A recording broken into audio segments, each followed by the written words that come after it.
Fucks the video. That just gets me in the mood. Like, I really just want to like smoke a bunch of weed and lay down and have that play. I'm gone for like 2 weeks and like you don't do videos anymore. This is Kept trash. getting hit with fucking copyright strike. Wait, what? Still? Yeah, like every time I try to do, we'd always get hit, and I was just tired of it. So I'm like, fuck it, we'll do something. We'll do something different for a little bit. Yo, we should do like an interview where we interview each other. No, we interview ourselves. Like I'm interviewing me and you interview you, but it's just like shots coming up and it's like, what the fuck they're talking about? I like it. Sicilian pizza sucks. Oh man. So real quick, I'm gonna say hi to the chat, and then we're gonna say hi to Sean because we haven't seen him for a little bit. So I saw a question that said from Comics Exposed. So what are you closing out, and how can I get the book? So I told him a little bit about it. He said, "What are you closing out? How can I get the book? Blah blah blah. Where is it at?" Slide up in his DMs. Why are you doing this and not doing an IGG? Well, because I just didn't think that the Ashcan would be good for doing the IGG. The actual campaign, the actual book that's coming out in April will be an IGG campaign. But the Ashcan I ripped off completely from Sean and his, direct DM customer to, or creator to customer service. And it's been pretty good so far. I got some numbers here. I'm going to throw at you as soon as we start the show. And no complaints on both ends. Yeah. Hey, Ryan. How's it going? What's going on, Ryan? I heard this is where the cool kids are hanging out. That's the rumor. We'll spread that. That's the rumor. Who in the world hasn't slid into your DMs for this Ashcan? You know that. Let them sleep on it. When this book hits it big, people will regret not getting this limited printed Ashcan. Thank you, Leandro. Good to see you, brother. Good to see you. We gotta get you back on the show, man. It's been too long. Hail, Rick Saylor. Good to see you as always. As always. Let's see. Catch up with everybody. 24 Eyes. What's going on, brother? Good to see you. Animal Mother 80. Hail. Yeah, Derek Clay in the house. Hey, Hail, Derek. brother. Hail. Crazy Mad. Crazy. One of my favorites. Welcome back, Sean. It's a weird have to see a stream without your smiley face. Thank you, man. I appreciate face. that. Yes, it is. It is. It's not the same when Sean's not here. Motherfucker. American Comics Co. Good to see you. Thank you. Past Master Dan, another one of my favorites. Awesome. How is it going? What's the difference between this stream and Joe and Sonntag's stream? Nothing. I'm just streaming it on 2 different platforms because of the book. And I want to make sure that everybody that follows both of our streams gets to see the information, everything we're talking about tonight. Chauncey. Man, Chauncey's been doing some fire stuff. Yeah. On social media. If you haven't checked it out, go follow him on Instagram, on Twitter.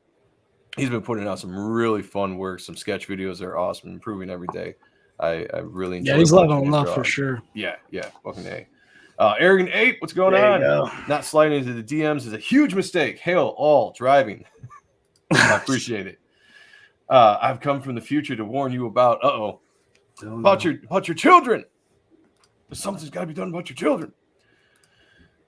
Hey, Jerry, what's going on? Good to see you, Sean. You too, Joe, but was worried about not seeing Sean's boy band face much lately. Yeah. Well, I'll leave that up to Sean. JBot2K. Hey, everyone, first time tuning in. I love it when I find something new to listen to while I draw. Well, thank you so much. Thank you for coming by. Yeah. Well, I hope you dig the show. Mm-hmm. I know we're streaming on 2 platforms. Predominantly, we stream on Ott and Stuff channel, but because of the subject matter of today and closing out my Ashcan campaign, I'm throwing it up on my channel as well. OC Steve. Thank you, brother. Yeah, good to see you back, Sean. Yeah, I think we're all excited about that. And Steve will be on the show a little bit later, giving us some geek news and pop culture news updates. So looking forward filling to me that. in because I've been out of the loop. Yeah. Hail. Got Rob, another one of my favorites, another one of my favorite shows. I said this the other day when I was doing a drawing stream and Rob popped on, but his show with Bancroft, although it's 3:00 in the morning here in the States, is one of my favorite shows to catch. They got some great chemistry with each other, good subject matter. Just very, very awesome show. Are we able to get the Ashcan when you go live next year? Shipping to Australia now would be killer. Yeah, this is the only time we're going to be able to get the Ashcan because I've set it up the way it is where I'm calling it a true collectible that once I get the final number, I'll overprint a little bit but I've been telling everybody I'm not going to print it again. So this subject came up when I was on Dojo's show on Thursday. Was it Thursday? Yeah, it was on Thursday. Was it last night? Was I on a show last night? 2 days ago. Wednesday. Sorry. Jeez, I'm losing track of time. But I just feel like it'd be dishonest for me to say that it would never be printed again and then have it as an add-on for the campaign. So this will be the only time you can get it. I'll tell you what, if you're overseas, I've been working with people on shipping as much as I can to lighten the burden between me and them. So if you absolutely want it, hit me up in my DMs and we will talk about a price that works for both of us. Splat Guts. Awesome.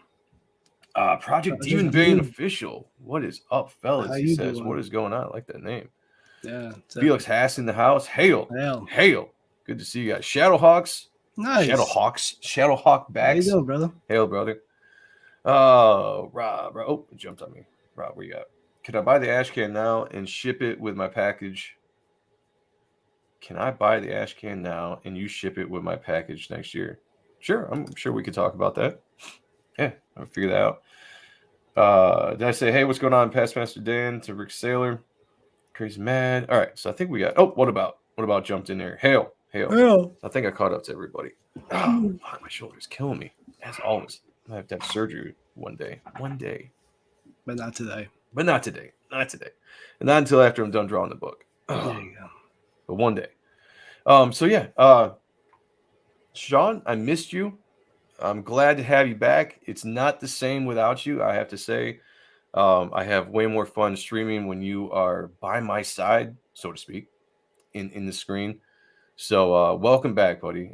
We all miss you. We all thoughts and prayers went your way, and didn't really say too much details. I was going to leave that on you, whether you want to talk about it or not. But I'm going to give you the floor for a second just to say hey to everybody.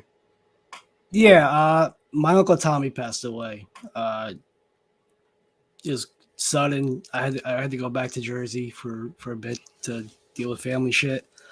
I'm very sad. Right. No, I'm gonna miss him. He's more than uncle. He's a friend. I might have gotten an extra VD out in Jersey because I came back not feeling good at all. But yes, but thank you everybody for hitting me up,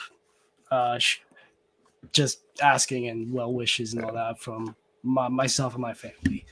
And guys, if you didn't know in the chat and you're throwing jokes in here, don't feel bad about that. So if you didn't know, you didn't know. Yeah, if you didn't know, you didn't know. It's not.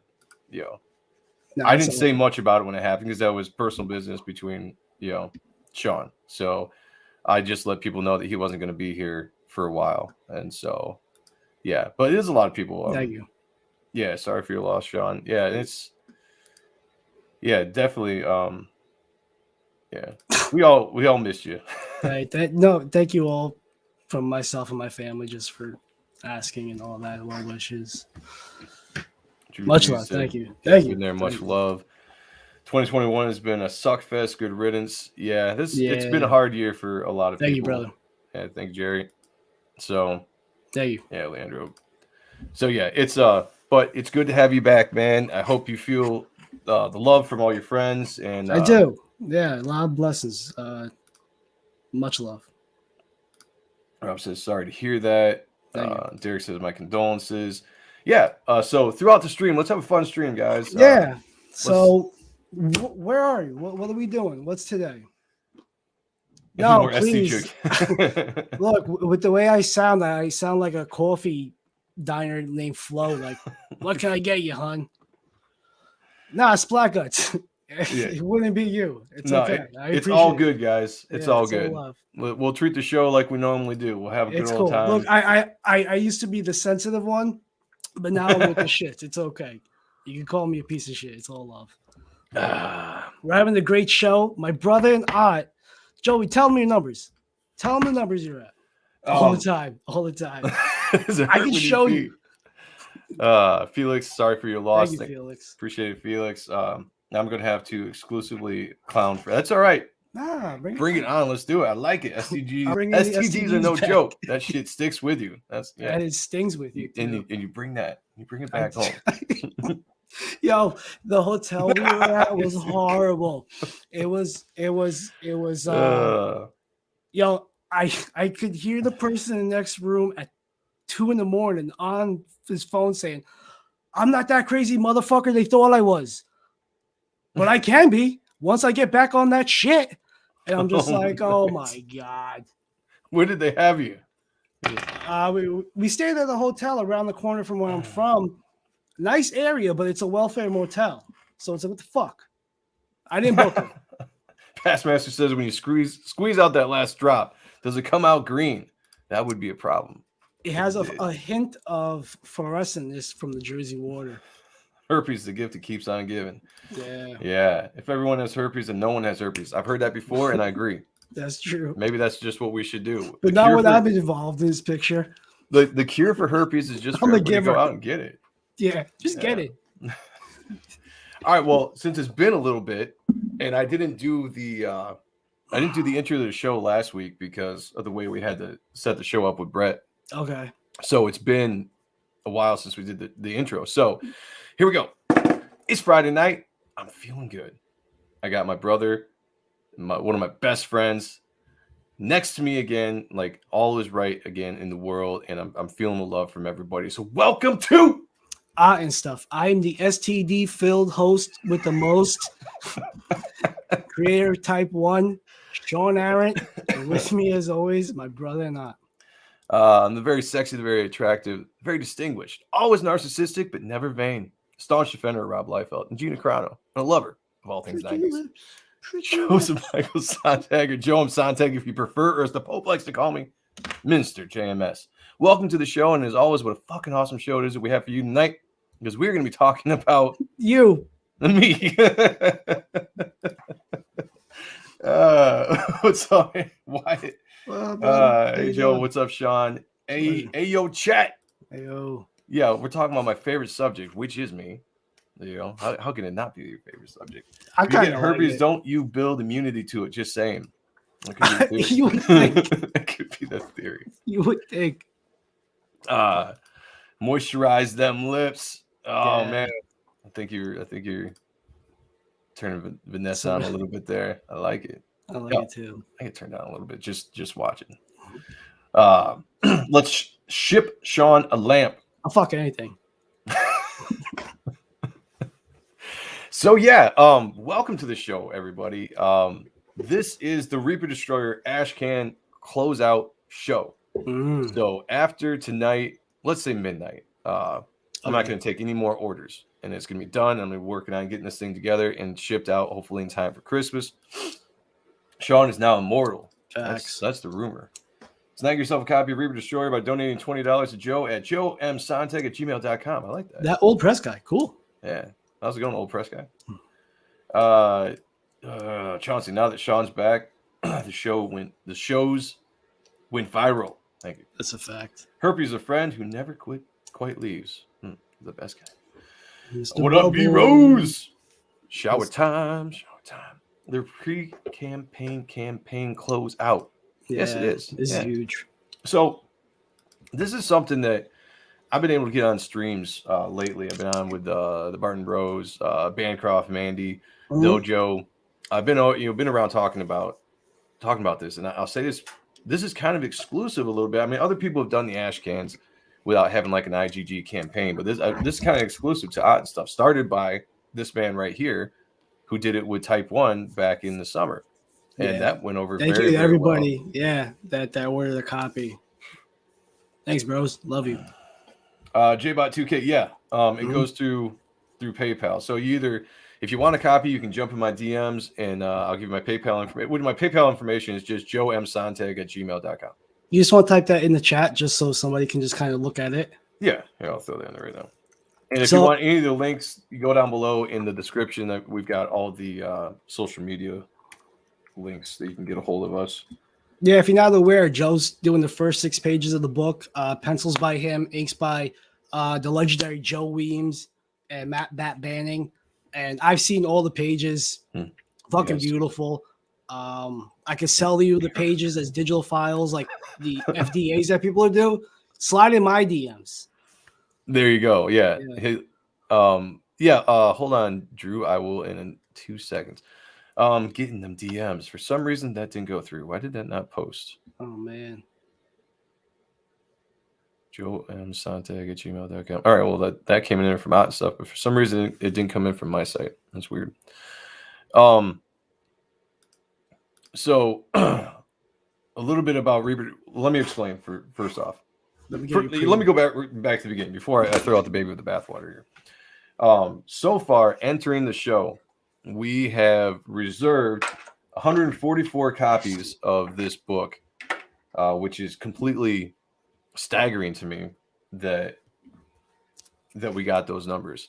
Oh, hey, there you go. There's a classic. Mm-hmm. There's the original book. Yeah. That maybe one day I'll reprint from back in 2007. 6 out of 10. 6 out of 10. Look at that. There's a lot of money to print that book.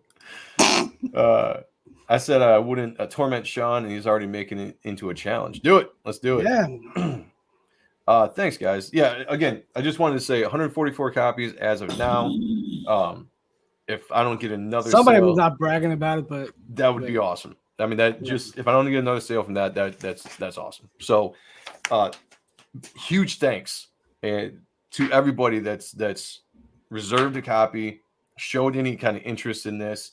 It is completely exciting and humbling. And I've said this a couple times on the streams I've been on, to even think that there are people out there to be interested enough to want to spend money on a no-name like me. So it is incredibly moving to have that kind of support from Comicsgate. And that's what it is. And I've said this before, that without Comicsgate, guys like me, guys like Sean, we wouldn't have a chance on really getting our stuff out there in the way that we can now, in the platform that we have now. So sincere thanks and much love to all of you out there.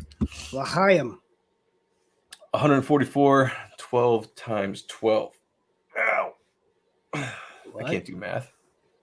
What You're stumping me on this. Is this one of those things where it's like, it's really 4? Yeah, you can't throw math at me, Vanessa.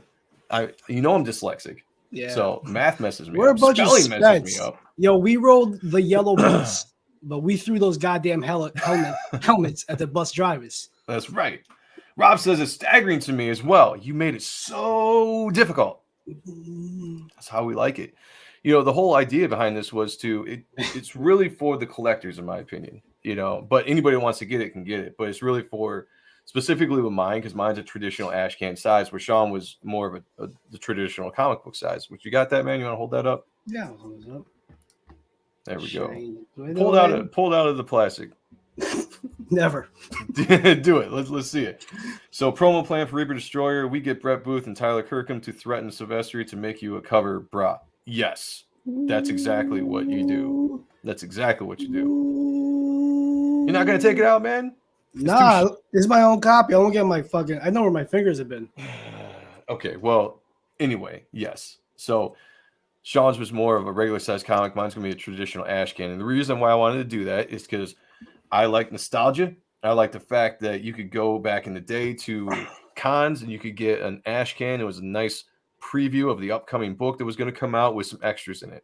And that's what I'm going to try to do. Like Sean says, the first 6 pages, black and white with script.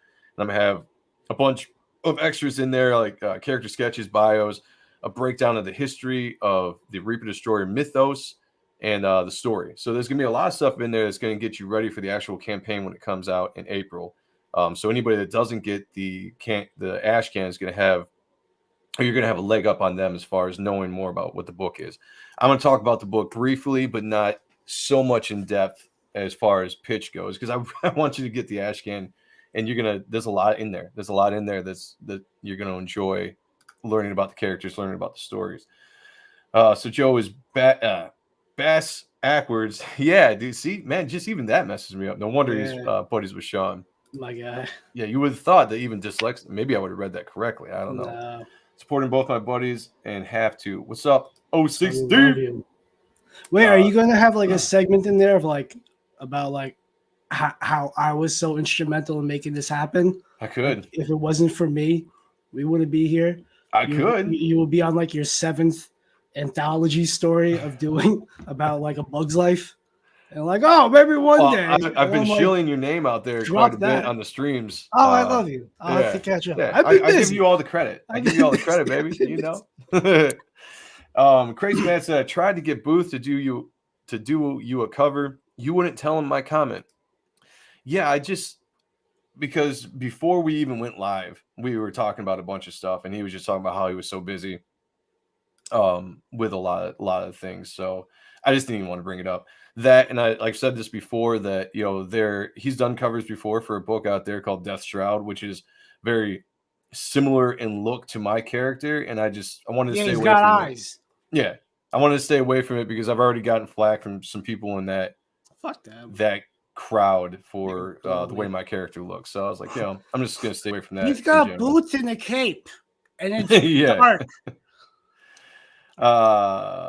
From no names to a names to soon in the future, the names. It's inevitable. Your growth in Comicsgate will continue to grow. Thank you, Leandro. That's what we're trying to do. We're just trying to make our way in the world. The best part about the Ash Can is that it hypes everyone for the book. Thank you. Yeah, and that's the point too, is that it allows to get something out there. We get to promote our books way before the campaign comes out, and hopefully, sync that up with the mailing list as well. And yeah, hopefully it gets out there, get some more buzz out there. If people get it and they review it, or they just post that they liked it or whatever, just post it up that they got something. It hopefully spreads the word farther than just the amount of people that backed the Ash Can in the first place. New first-time creators can put something out in a timely manner. Like me and Joe are coming from two different ballparks. Like we've never had a proper title. We've done the indie thing. Yeah. And I know people are skeptical. Is that a word? Is that what I'm trying to say? Yeah, skeptical. That of not getting burned. And I think by us doing this, show some good faith and nice will or some bullshit. Like, we're not going to steal your money is what I'm trying to say. And we're going to give you the product. I think a quick shout out to I think it's 24 Eyes for grabbing another copy. I'm pretty sure that's you. I'll have to double check. Thank you. So oops, did I miss this? You probably did. Simpsons did it. Get over it and enjoy something snobs. Peep hat Stryha in Type 1 in 2022. Absolutely. I'm jealous of this idea. You could do it. Everybody can do it. You can all do it. Do we send payment, PayPal payment, or personal, or friends purchase? and family? Oh, you can do friends and family, or you can do whatever. I got a notification when I first started this from PayPal because I was getting a lot of transactions, and so I have a feeling that they're going to charge me anyway if I get this shit tons of friends and family. So I feel like they're going to take it out anyway. So if you just want to send it a purchase, that's fine too. It's no big deal. I haven't been given instructions anymore like I did that first day. So some people do it, some people don't. It doesn't bother me. Death Shroud looks more like Spawn. That book, in my opinion, is the most canned, non-organic thing I've seen in a long time. Book by board meeting. Yeah, I got a lot of things I could say that, but I don't want to. The character looks cool. There's really cool art, and that's all. I'll stop at that. We wish him nothing but the best. Absolutely, we sincerely mean that. Absolutely. Yeah. You do your thing, we'll do ours. Sean's trying to beat Rocafort for Darkest in a Room stream. Oh, maybe. I could see that. Too deep in my book. Now we must launch in January. No, you can push it back. You can always push it back. So, your book. You can do your book. Gargoyle. Yeah, that's what I'm talking about. Talking about. Let's lube it up. Be gentle. It's my first time. So the book. So the premise of the book is that Matthew Walker is trapped or imprisoned in a supernatural suit of armor, along with the ancient spirit of death. They are in this continuous struggle amongst each other for control. Obviously, the spirit wants to take over his body and continue doing his work of reaping and destroying souls, and doing what his name is. Doing what his exact name is. That's the premise. He's reaping and he's destroying. Reaping and destroying. Obviously, Matt doesn't want to do that because if you do that, boom, you're gone. However, they have to have an uneasy alliance and team together to face the true evil that is about to be released on the earth. And in a world of immortals and monsters, who is the true villain? I have a story that's going to span, well, it's a story that spans from the dawn of time till now. I'll just say that. The main character is in modern day, but we go back to the beginning of history. There's a lot of things in this book. There's going to be a lot of different players, a lot of characters. You might not see them all in the first book as I kind of bring them in gradually because I want to give time for characters to breathe and to grow. Proper storytelling. Yeah, as much as I can. Did we get Reaper Destroyer Season's Greeting Christmas card? Oh, that's good. I better get one. If I don't, I'm gonna be pissed. So if you like dark superhero sci-fi books, and I'm a fan. That's right. And this is my influences, right? So I've said this a couple times. If you've seen me lately talking about it, I grew up in the 90s. I was a teenager in the 90s, early teen and whatnot, and I was heavily influenced by not only the comic books but pop culture at the time, movies, music, everything. I thought 90s was a really experimental time for entertainment. There was a lot of groundbreaking stuff, new things happening, new movements, so to speak. And you saw that in the comic book world. You saw that with the image boom. A lot of awesome characters being created, new paths being paved, so to speak. And I'm taking everything that influenced me as a kid and pouring it into this book. So if you liked Spawn, or you like Darkness, if you like the Guyver, if you like Moon Knight, if you like Highlander, if you like the Teenage Mutant Ninja Turtles, you're going to like this book because I'm going to have a lot of stuff in here that's just going to be, hopefully, tickle that nostalgia button, but at the same time, give you something new and updated for modern times. And I'm put together as best of a team that I could put together to bring this book to you. So, like Sean alluded to, it's my pencils, my storytelling, but I've got just legendary inkers that I'm working with Joe Weems and Matt Bat Banning, who have inked all the big names. Silvestri, Keown, Finch, Turner, like all these guys. So working with them is that's a dream to come true. And it's awe-inspiring, just be able to communicate with these guys for one, and then see the work that they're doing and see how they improve what I'm doing. Well, you've leveled up since even the page one. Thank you. With Weems, like in each and every page, you're leveling up. But I think you're able to analyze what he's doing to your work, but be able to bring it to the page where you weren't prior. If that makes sense. Yeah. Like you're studying, absolutely. You're learning, you're soaking it in, and you're putting it out there. So it's fucking. Well, it's a great learning experience because I can see how a professional takes my lines and to see what they do with it. And, it gives me a different sense of how I want to approach, especially when I'm working with an inker. Because, again, when I'm drawing these books, I'll draw tight but loose, which means if there's a lot of detail in something, I put it in there. If I want to back off a little in detail because I want to give room for the inker to have fun and do what they want to do, that's what I'll do. And that comes as a really good collaboration between two artists. And, Weems is a great artist himself. So you get a really good collaboration and it comes out looking exactly like my art, but I can also see every single thing that Weems did that improved upon what I did. Just take the credit. Yeah, I'm taking the credit. I did that. That was on me. Oh, I'm, absolutely. And if anybody knows the relationship between an inker and a penciler, you can look at Jim Lee and Scott Williams, and you can look at Silvestri and Weems, and just go on down any great combination throughout the years. Look at the pencils and look at the inks. You're going to see that style is kept. It is the artist. It's Jim Lee, but Scott Williams did a finishing touch on it that is Scott Williams. And you can see when you actually study, you can see the difference. Right. But you see the artist, you see the inker, and they become one artist, so to speak. And that's what I like about that's what comics is to me. It's jamming. I could ink my own stuff if I wanted to, but I prefer collaboration and I like working with others. El Gargo, how do we back the book? You can go to any of the links down below to any of my social medias and DM me.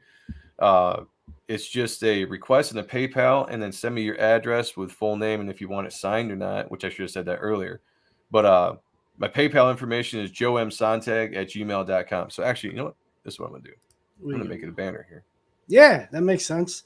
Dun, dun, And then here we go. Have you seen my baseball? PayPal info. Sonntag at gmail.com. I spell that right? It's your address. Yes. Well, I have had, I did, there was, a couple of people, I sent them the wrong email address by accident because I was typing too fast and I spelled my name wrong. And so it wouldn't go through. Yeah, it was. So somebody else got paid. Maybe. Well, hopefully. Josephine Sonntag. I think one, I spelled it like Sonntag instead of the ends. They want to do what to me? Yeah. I want to throw money at this. It's mad cool. Well, thank you, Project. Awesome. Demon Bane Official. That's an awesome name. I like that's pretty tight. And by the way, guys, if there are new names in here and you haven't watched either my channel, Joam Sonntag, or Ott and Stuff, please hit the subscribe button to both those channels. We really appreciate it. We are at 373. So we can get we're growing. 375 by this week, and we'd be really happy. Put the greeting cards in the ash can. Listen, people, main thing is don't put your address in note if using PayPal, friends, and family. Yeah, I mean, that's probably, again, if you want to make it easy, don't do the friends and family. It knocks off like $1.75. It's not that big of an issue.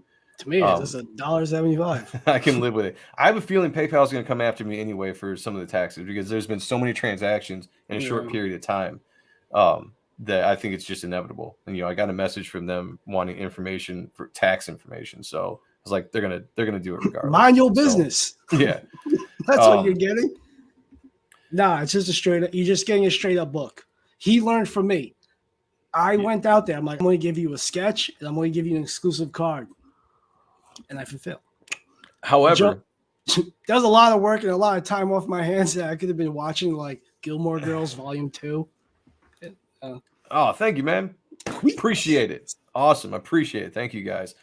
What's up, Don Chin? He backed on like day one. Yeah. That's my man right there. Yeah, so there's no tiers. It's just a book. There will be some extra bells and whistles that I'm going to throw in there if I can afford it from what we bring in with all this.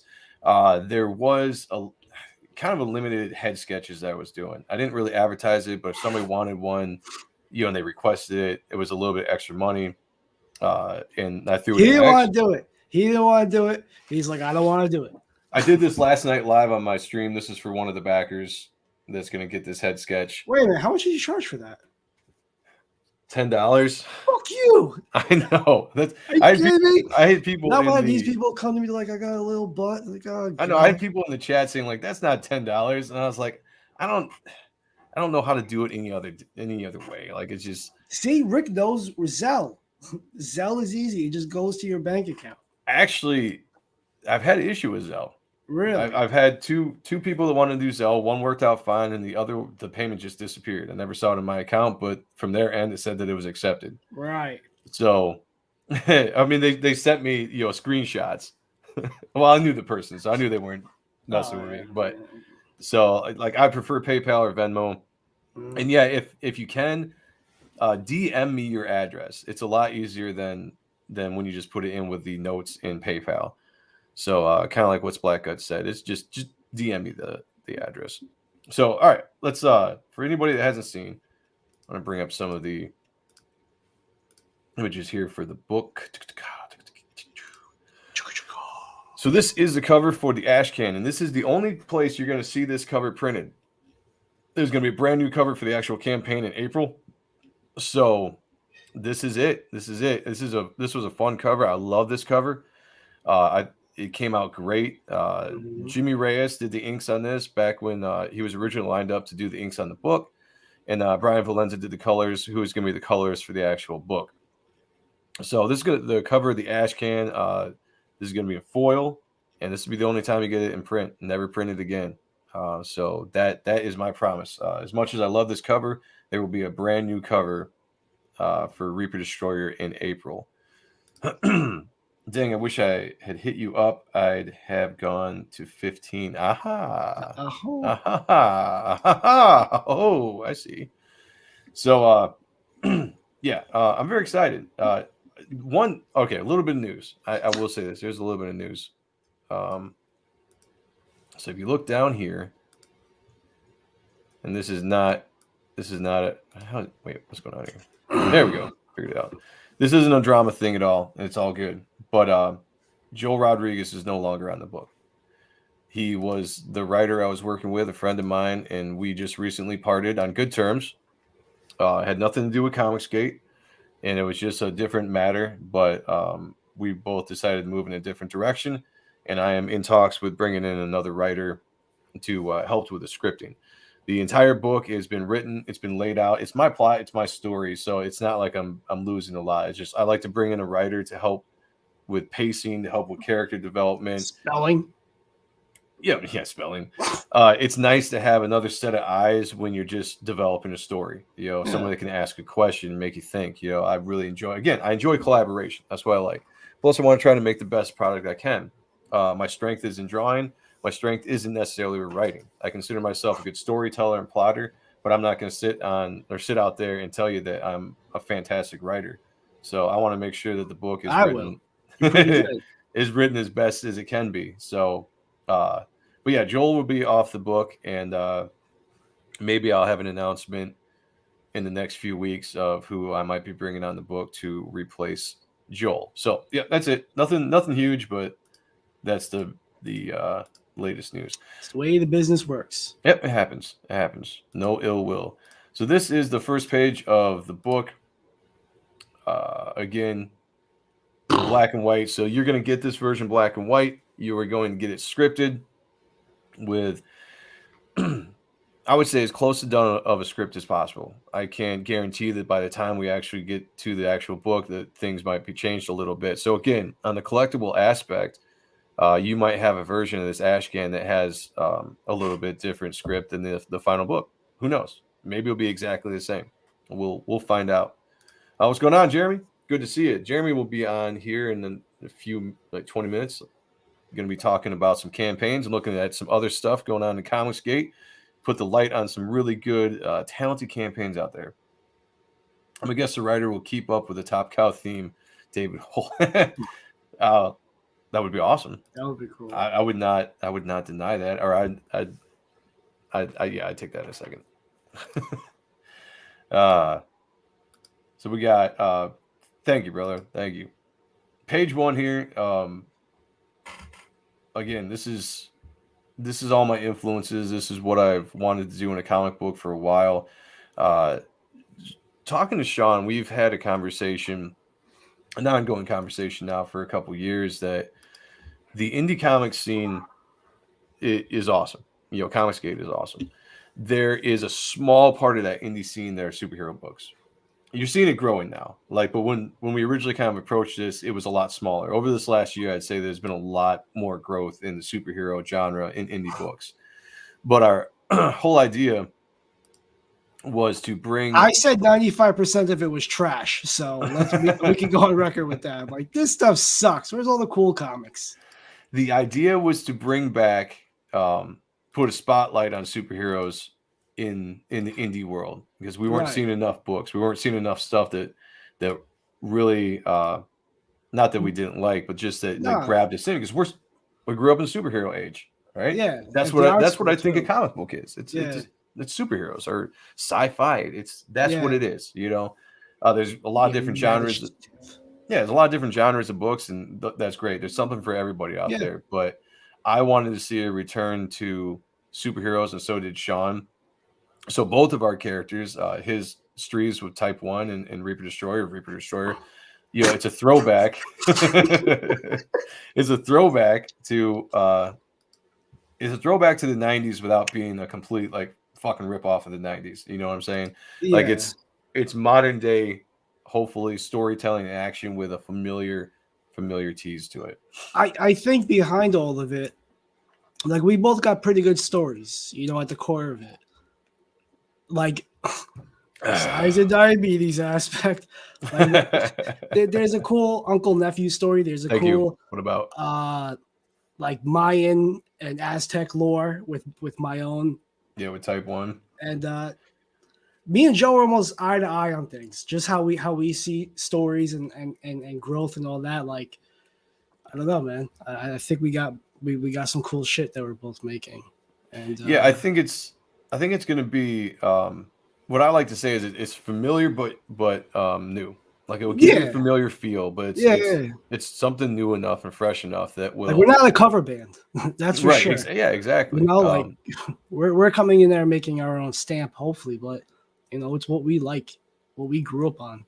Yeah, I specifically wanted to have with Reaper Destroyer. I wanted to have a story and a character that reminded you of those '90s, you know, Top Cow feel, you know, or just dark supernatural superheroes, but.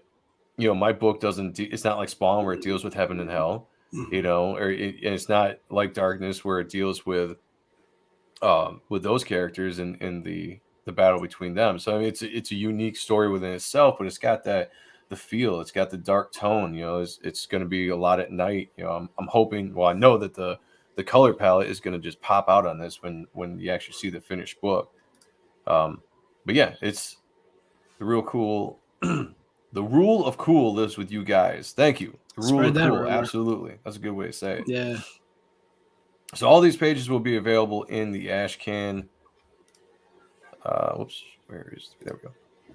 With script. And then a bunch of extras that I'm not going to show you here. And I'm also not going to show you one of the last pages. Just move this out of the way. There we go. That page is filled with beautiful gestures. Oh, too much. There we go. What is going on here? I don't know. It's not my computer. Okay, there we go. Is that the max? Is it? I mean, I can go in farther. I was trying to scroll down, but I guess I wasn't zoomed in enough to scroll down. Right. But no, yeah, I am producing the best work that I've been able to put out, and I think the key about we can all sit here and wait like as long as you want to put out a book. Be like, I'm waiting to get better. I'm waiting to do this. I'm waiting until I look like that. If you do that, you're gonna be waiting for forever. So yeah, you're not gonna do it. Take the best at what you are now, and then just do it. And that's I'm still learning. I'm still getting better every day, and I'm working with some talented people as well to bring it all together. But I'm having a hell of a blast. I'm getting to really experiment and get into these panel layouts, the stuff that I really like. I'm getting away from the standard grid, trying to do some more dynamic pages like a lot of my favorite artists did. Mm-hmm. I'm really leaning on anchor panels, and it's really important for me to try to move your eye as much as I can, as smoothly as I can through the page, but also try to keep it as dynamic as I can as well. It's time to play Hot Like Fire from Gunther. I don't even know what that is. Sean? Yeah. I figured you would. I Is that because I'm Mexican? That's racist. Derek says, I leveled up as I went along. You have to move or you get stagnant. Yep. Facts. Absolutely. Yeah. Absolutely. And I did that too for a number of years. Instead of working on this book, I was working on to try to get to a level I thought that I needed to be at. You're like, I want to be published. I'm like, you can do it yourself. Exactly. So there was good and bad to that. The bad was that I delayed working on the book for a number of years because I wasn't where I wanted to be. But at the same point, like I really had to push myself to get there. So, but it took a while. So, everything happens for a reason. And look, who's to say if you produced this a few years ago, we wouldn't have got this. Right, exactly. And that's the thing. Like, it wouldn't have been as much. I mean, you can look back on my Instagram and go right down. You can see the improvement that you make over a couple year span when you're really trying to improve. Yeah. So, but I mean, I've talked to a couple artists that were same thing. They're like, oh, I'm just waiting. I'm waiting until, my skill gets to a certain point. No, you don't tell those people to wait. There's less competition. Tell everybody to wait. Get out of my way. Well, what I've told them before, like if you were to a point where it looks good, then try to approach it. If you're still in a learning phase, then continue to learn that anatomy, storytelling. Because I was talking to the Barton Bros, and did they talk and sounded like this, Governor? They did. Was it nice and sweet in a cup of tea? It was. I felt very comfortable. Let's go back to the Shire. I want the Shire. I love. Shout out to the Barton Bros. You guys are. Well, we were talking about storytelling, sequential storytelling. That it's almost a lost art in the way that modern comics are kind of told. Like, yeah, I mean, there's still the leading of the eyes, but the thing I liked about the 90s, specifically with storytelling, was how you could dynamically move the eyes through the page and not just grid it out. So there's all sorts of different techniques you can do to create that energy and make it more entertaining, more dynamic. It's just boring now. Look, they're telling they're telling the stories, but it's just boring. You know, sweet like a cup of tea. So you know what's up. Yeah, that's the problem. It's not exciting. It's not inspiring. I don't know. It's just not for me. That's a great word. It's not inspiring. You know, and when I was a kid, I would routinely get inspired by everything was inspired. Yeah. Like even like when Marvel was doing that UK shit, like Death's Head, that shit was awesome. Oh yeah, that's like anything you got off the shelves was more or less was fucking fire. You know? Absolutely. Yep, that's a great way to say it. You know, we're trying to, and that's the cool thing about Comicsgate is I see a lot of inspiring art out there, inspiring work by some great talent. You should wait. URAL7. I don't know how to pronounce it, so I'm sorry if I fucked that up. I can't find the campaign. Well, that's because this is it's not a campaign. What this is it's a ashcan, and it's a direct from the creator to the consumer. So what this is if you want it, if you're interested in it, you can DM me on any of the links below on social media, or you can go right to my Gmail at joemsontag@gmail.com. And if you want it, it's $20. I'm hoping to ship it in time for Christmas. It's free shipping in the United States, and send me your address, and that's all you got to do. And you'll be on a reserve list. So I think as of right now, we're sitting at 146 copies. Somebody's buying pizza. Yeah, so I try to make it as easy, even though Rob was joking earlier of how it's so difficult. It's just, I think it's pretty easy. I was on the Pontificators the other day. That's what we were talking about. Okay. And they were talking about it's a unique way, you know. And Sean kind of created this, and I ripped it off from him. But it's a unique way of doing it. It's an intimate way.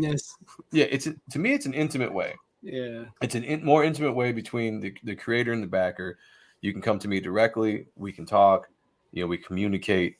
The actual book is going to come out in April, and it's going to be an IGG campaign. But the IGG will be April. Not the book will be. Oh, I'm sorry. Yeah, The IGG campaign will be in April, not the book. So we're going to launch in April. But the ash cans will always be. This is going to be something I'm doing going forward. And I think Sean's probably planning on doing the same thing. So yeah, I got variants coming up, baby. I'm waiting for this to be done next week. We're doing type 1 variants. There you go. There we go. We're going everywhere. And before my next campaign, before the second campaign, there will be an ash can for that, and I'll release it just like I do here. So it's just going to be kind of this unique thing. Yeah, it's fun. You know, it's fun. There you go. It's just something to do. You know, it's a tchotchke. Yeah. If we were on the road doing conventions, this is the same type of way, more or less. Leandro said it's Gunther and the Sunshine Girls. It's actually called Like Fire Tonight. Oh, okay. Yeah. I know what you're talking about now. Okay. I actually kind of like this song. I don't know why, but when Ethan plays it, I'm just like, yeah, okay. L7 equals square.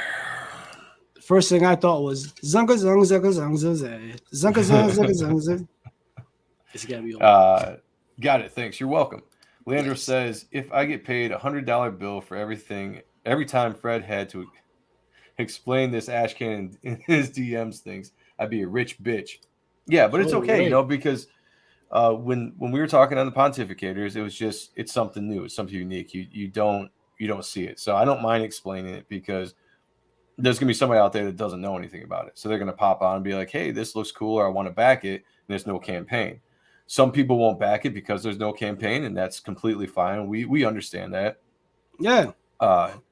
But again, like specifically with this ash can, I'm creating this for the collectors out there. It's a collector's item. It's never going to be printed again. Whoever gets it tonight's the cutoff. So whoever gets it between a month ago when I put it out till tonight. That's it. You know, I'm gonna overprint a little bit, but not much, and that's it. Never, now, are you never shooting printed again. Are you shooting up the price on those? That's what the price is going to go up on the ones that don't get picked up because I'm not going to insult any of the backers that backed within the time that I allotted. Right. Yeah.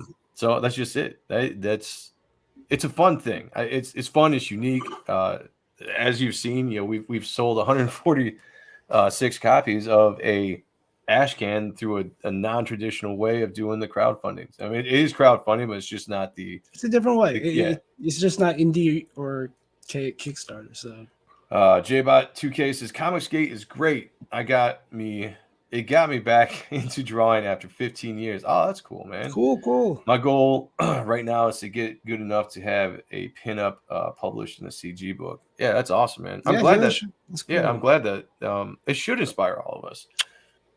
It should inspire us all to be better. You know, I see the work getting put out there by other artists, and you know, I get jealous when I see somebody put something on. Just like fuck, like I want to be better than that. You know, I want to beat it. Healthy competition. You know, I have an ego. I do. No. If you guys have need any art for your books or campaigns, let me know. I'm always down to help my friends out. Appreciate it, man. Yeah. Splat Guts. I learned the program after seeing Sean's shady business. Oh, I like that. Which one? My porn business? When is Type 1 and P-Pack Destroyer coming out again? March. I'm aiming for March for the campaign. Yeah, the Type 1 campaign will be in March, and then the following month will be Reaper Destroyer. So back-to-back out and stuff campaigns. Be on the lookout for it.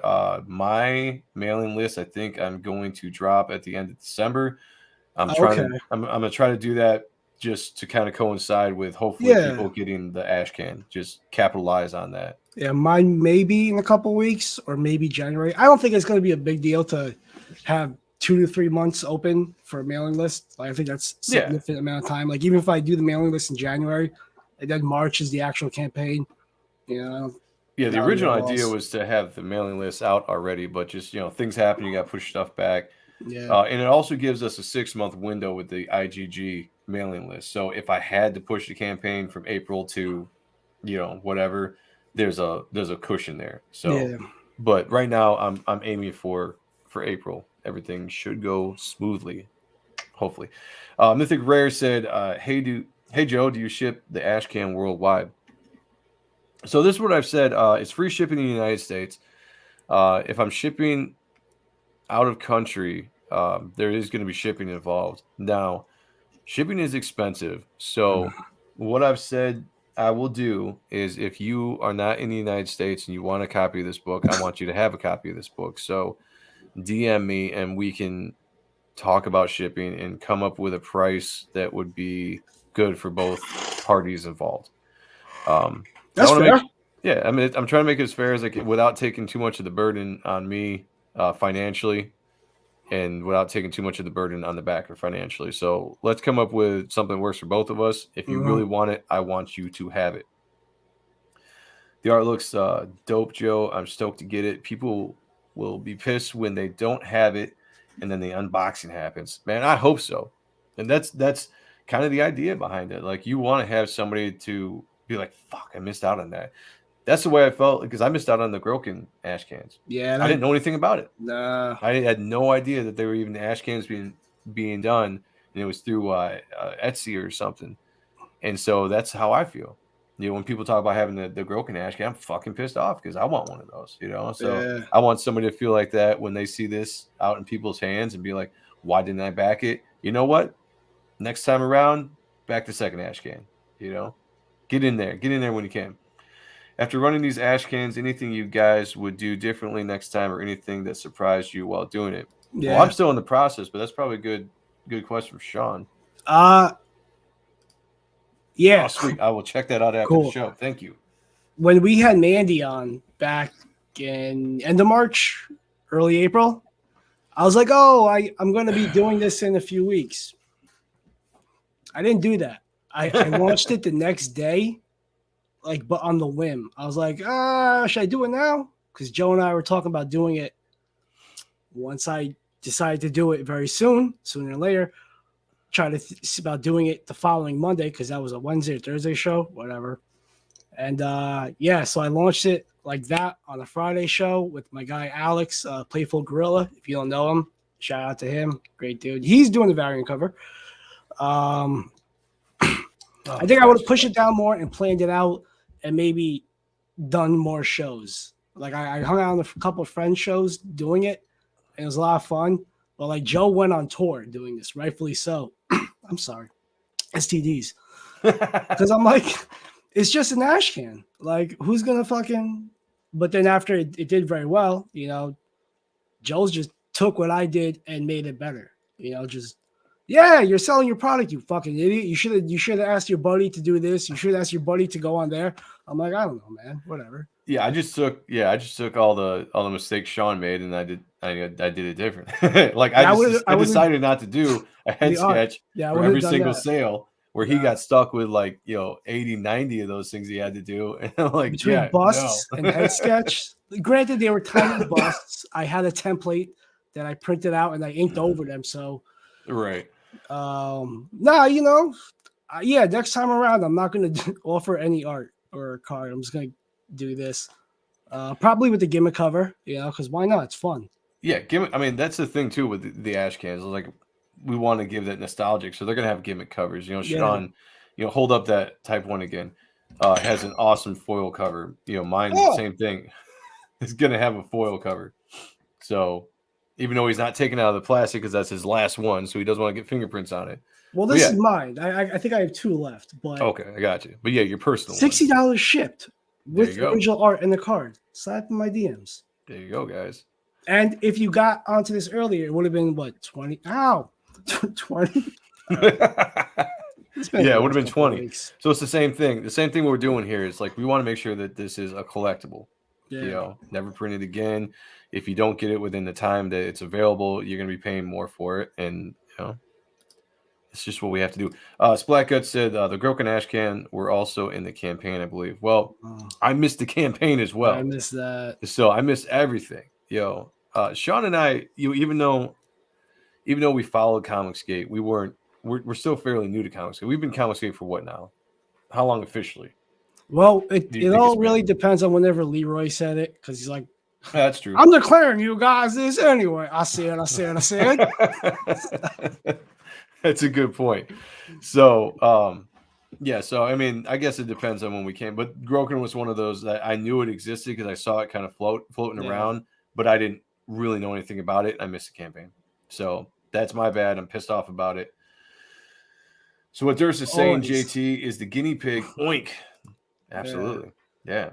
The Groken Ash Can sold out in minutes. He put it up for sale, I think, at 12 p.m. Well, yeah, it's fucking Kenneth Roquefort. Kenneth fucking Roquefort. Yeah, absolutely. What's up, Noah? Noah. Is it past your bedtime, little buddy? He's like, I'm doing just fine. He's dropped something? Desk. Oh, no. Okay, I thought my desk was falling apart. Either that, I thought it was like a big spider, and I was like about to run out of the room and like a little be very girly on screen there for a second. Noah's also another young artist. He's going to take over the world. In 5 years, awesome. He's going to be dangerous. Yeah, he's ahead of the curve. I think he could be an Eric Larson, like not the douchebag Eric Larson, but the Eric Larson that creates his own product, creates his own book, and have it for a long-lasting number. Mm-hmm. He's already put out like a shit ton. I can't remember the numbers, but it's a ton of books. That's fucking inspiring. He's only what I want. He's only like 13 years old. So yeah, like when Wizard magazine was like how to draw comics or make comics, to like take a ball and do this, and you got ahead. I'm like, no, dickhead. Tell me where I could go to print my own comic books. Like I have art class to learn how to draw a fucking head that doesn't really look good. Like what's the business side? Like, do I need to pay taxes as a 14-year-old? But yeah, everybody go check out NTM Comics. Noah's putting out some really good stuff. Yeah, I really, really like what I'm seeing out of him. 10 single issues of one graphic novel. Got my second graphic novel sign up launch. Yeah, that's so cool. That's a lot to do. That's impressive. Awesome. It's impressive, man. I said it before when he was on the show earlier in this year. It's an impressive thing. Fuck Eric Larson. Well, yeah, you know what I mean. Like, he's a cunt, but like Savage. I'm not gonna win this one. Yeah, no. Yeah, fuck Savage. Yeah. We all see. Here's the thing. We all agree. Fuck Eric Larson. But I can still separate that from the dude, from his legacy as a comic artist. And I can look at some of the old stuff that I still love. And that makes me feel good inside. Yeah, absolutely. But then when I look at this new stuff and it's like Muppet porn, I'm like, it's like, yeah, no thanks. No. So, yep. So, I mean, that's it, guys. We were closing out Reaper Destroyer. There's nothing extremely special about it. It's just that I wouldn't say that. No. Bro, there's look, as a just like yeah, we're good. There, like what was it? 2006 is when you originally started. Nice, Andrew. Very cool. Yeah, 2000. Yeah, 2006. Good stuff, hey. What's up? Good stuff. Comic Skate. So seeing you do this now, because you were my first friend that actually was going to make a book. Like Mark was publishing books for a few years by then. But like you were my first guy that was like, I'm gonna do it my own way. You know, like you were still trying to do like my way.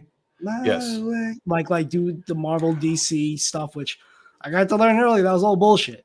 But you know, like to see this now, and then I think you left for a bit to start a band or something, tap dancing. You know, Frank Sinatra, Sammy Davis Jr. was your idols. But then you quit that and came back to this. That's right. You know, and after many years of me getting the plug, you know, like here we are, dude. You know, you're almost at 150 pre-orders. And there's for an ash can. Like well, like I said, it's pretty exciting. It's pretty exciting. And again, it's don't say humble because it's just one of those. It's so hard for me humbling to talk about. Yeah, it is. It's just hard for me to talk about. Noah said Durst started in 2006. I was one. Oh my god, I got cum stains on my socks. Damn, man. Yeah. I was still young. I was still a young man in 2006. But 25? I think I was 23, 25? 22, or maybe I was 24. Okay, maybe. Yeah. All right, I was a little older. Well, I started drawing when I was. Well, your birthday's in February, right? Yeah. So you would have been 25 in 2007. Yes. So I was. I was 24. Yeah. Okay. But yeah, I mean, I started drawing when I was 8. I always wanted to be a comic book artist, but it wasn't until I got into my early 20s that I really put the drive together to let's do it, you know. And I still didn't really know what I was doing back then. Yeah, but you winged it really well, dude. I was winging it. My son was born in 2005. Cool. Nice. I think some of mine were too.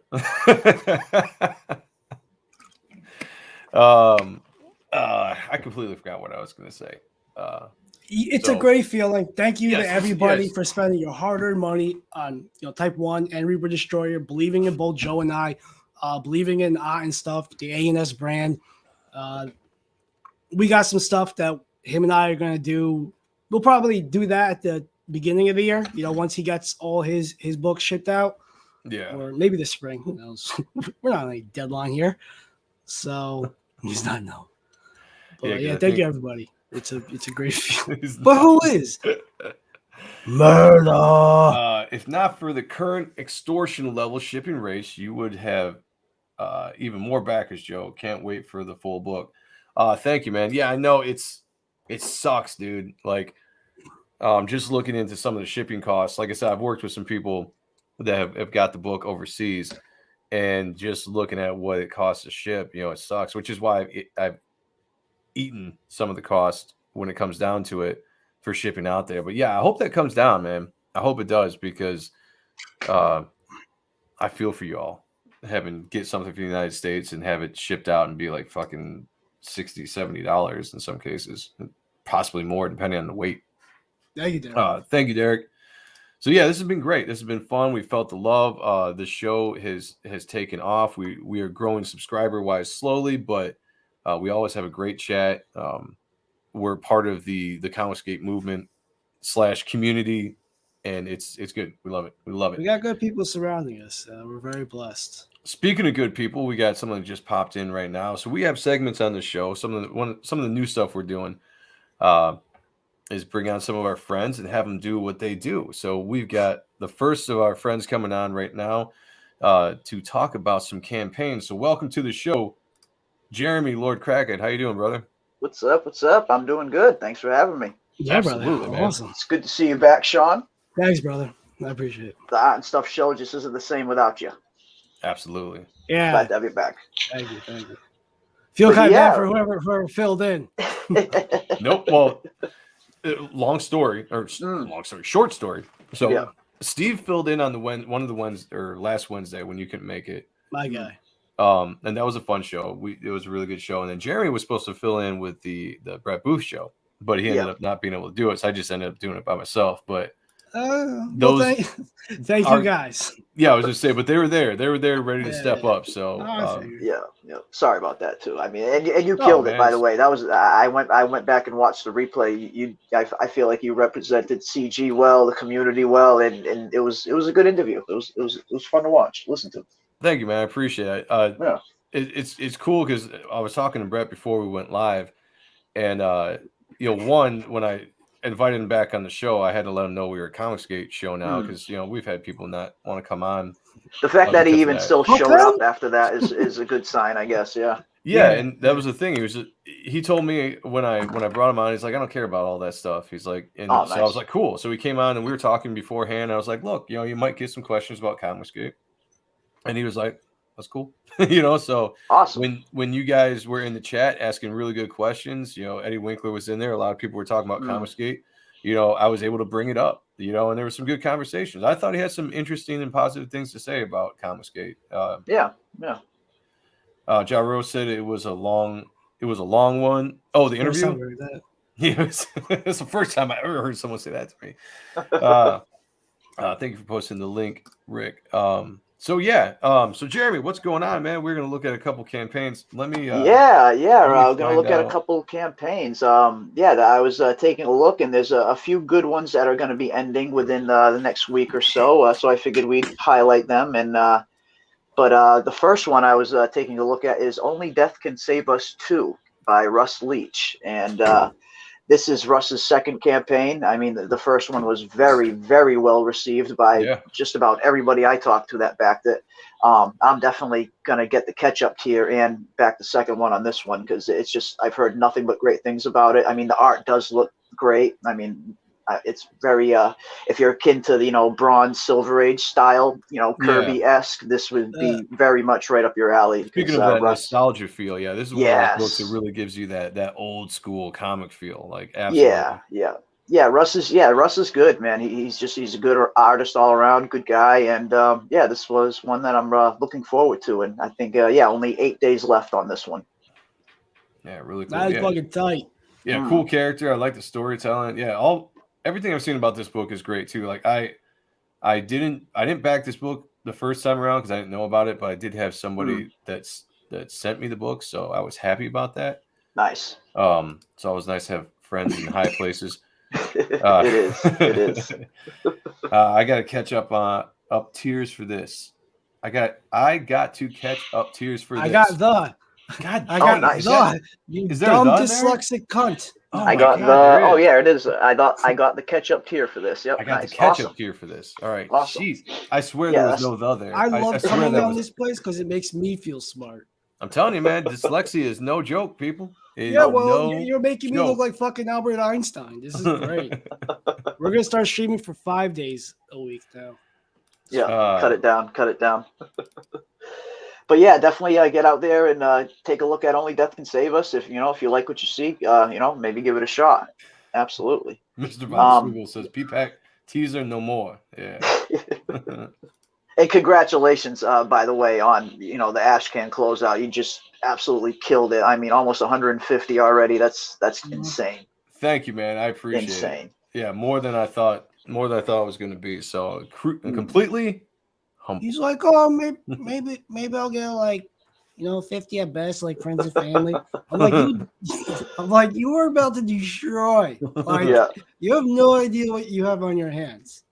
It must be a good feeling, It's only an Ashcan. I got to imagine that the number's going to be even bigger once the full book's out.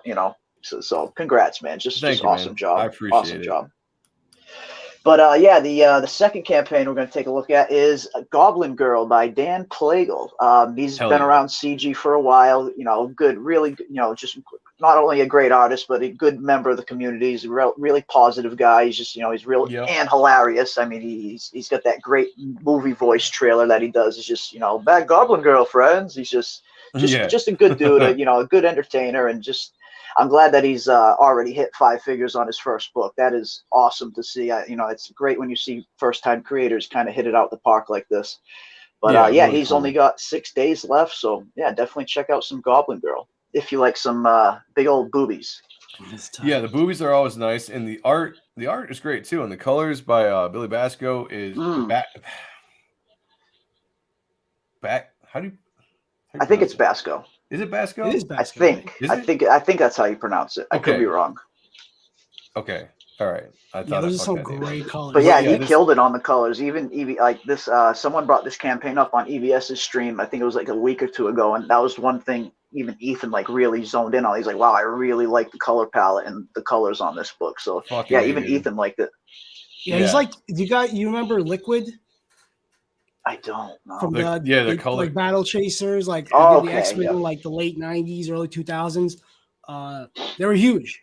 Like, they did a lot of Top Cow stuff too. I mean, they were all over the place. Yeah. It reminds me of that type of palette. Yeah, it's got a similar vibe. Yeah, it's just a great palette, great colors. It's, you know, really pops. And yeah, I was gonna say it pops out so good.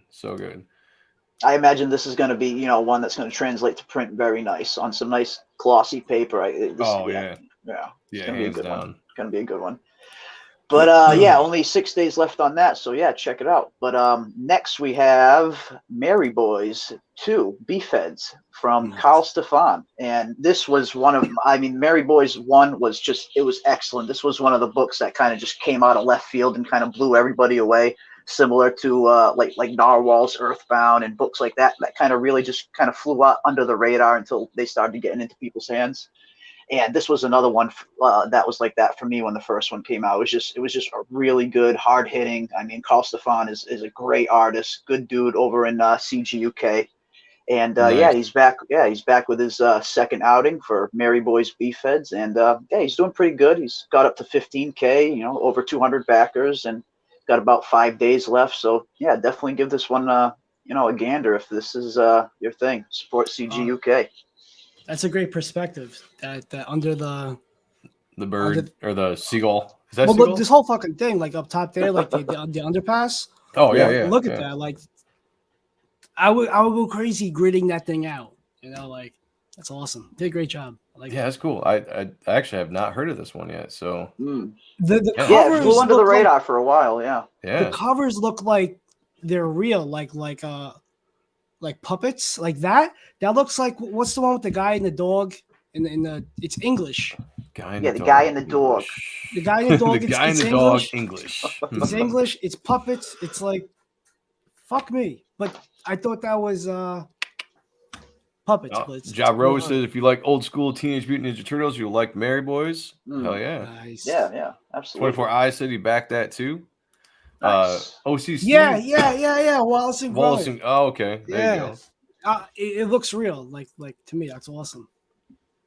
Wallace and Gromit. I've never heard of that personally. Oh, really? Gromit. No, I'm gonna have to look it up. And just you're gonna love it. It's like dumb English humor, but it's fun. Okay. I'll definitely check it out. Yeah. But and the last campaign we're taking a look at is the Lost Pages from Hell Yes, the Diaz brothers. I mean, what can I say about these guys that, you know, most of CG doesn't already know? You know, they've been here for years, just grinding year after year, steadily been putting at least 2 books out a year and always fulfilling on time. They just, I can't speak highly enough about the Zade brothers. They're what every CG creator should aspire to be, in my opinion. Well said. Yeah. But this is the sequel to their previous hit last year, The Lost Pages, and this one centers around the character of the Silhouette.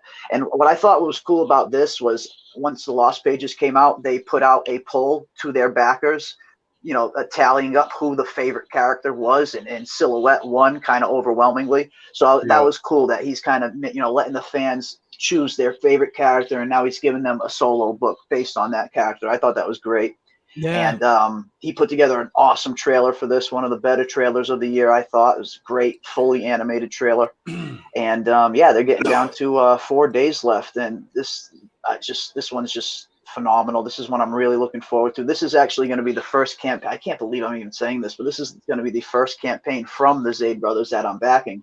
Oh, really? Believe it or not. Yeah. They've been here for so long. I just haven't had it. I just haven't gotten around to backing any of their books yet. But yeah, I'm definitely going to grab the Lost Pages, and I'm looking forward to it. They got 4 days left, and they've just been killing it.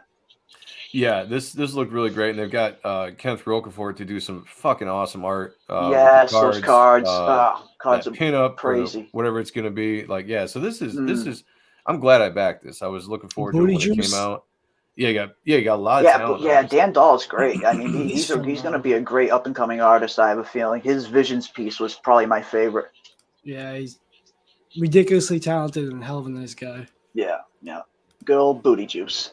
But yeah, those are the only campaigns that are going to be ending within the next week or so. There was one thing I wanted to highlight that is a recent development that I think is going to be really, really great, not only for CG creators but fans especially, and more importantly, fans that are coming into CG that maybe have missed out on previous campaigns or can't get books that were kind of only available during a campaign, like Malin's books, stuff like that, stuff that you can't find on Indiegogo nowadays. Yeah. And that is this CG Now website that Bancroft whipped up the other night. Yeah. And I think it's a great idea, and I love the criteria behind it, that it's the only books that are going to be qualifying for this are previous books that have crowdfunded on Indiegogo to the Comicsgate audience and have their own web store that are available right now. And that's like what is most appealing to me for this site is the right now, no wait time. Everything that's available on this site you buy, and instantly it'll be shipped right to you. No wait time. This isn't a crowdfund. This is just direct click and order. Yeah. So this is links to each creator's own web stores. Yes. Okay. Like if you click on if you want to catch up on some Cyberfrog or something, you clicked on Ethan's, it takes you directly to his eBay web store. Okay. And same with the rest of them. Yeah. I thought it was great. Yeah, Bancroft whipped this up. So cool. It was someone. Yeah, someone had, I don't know exactly who, but someone apparently had left a comment on one of Rob the Replicator's videos. And, and Bancroft just ended up making it one night and on a stream with him and Rob.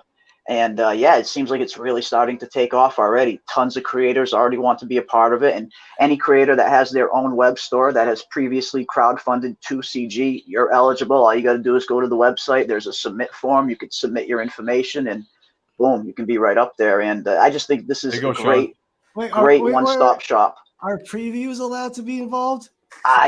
You're asking the wrong person. I have no clue. I'm just promoting it. That's Bancroft's territory. This does look really good. It's really exciting to be able to go here and just see all these really nice looking books on here. That was the one thing he wanted to do with it. He's like, I want the main page to almost look like a comic book shop wall. Where you see all the covers and boom, you can just go. Yeah. Yeah, it's really cool to see a lot of these and to know that it's just a fraction. Of a lot of the books. This is going to continue to grow. I mean, this has only been 2 days worth, and then we've already got all these titles up there. It's just going to continue to grow. It's awesome.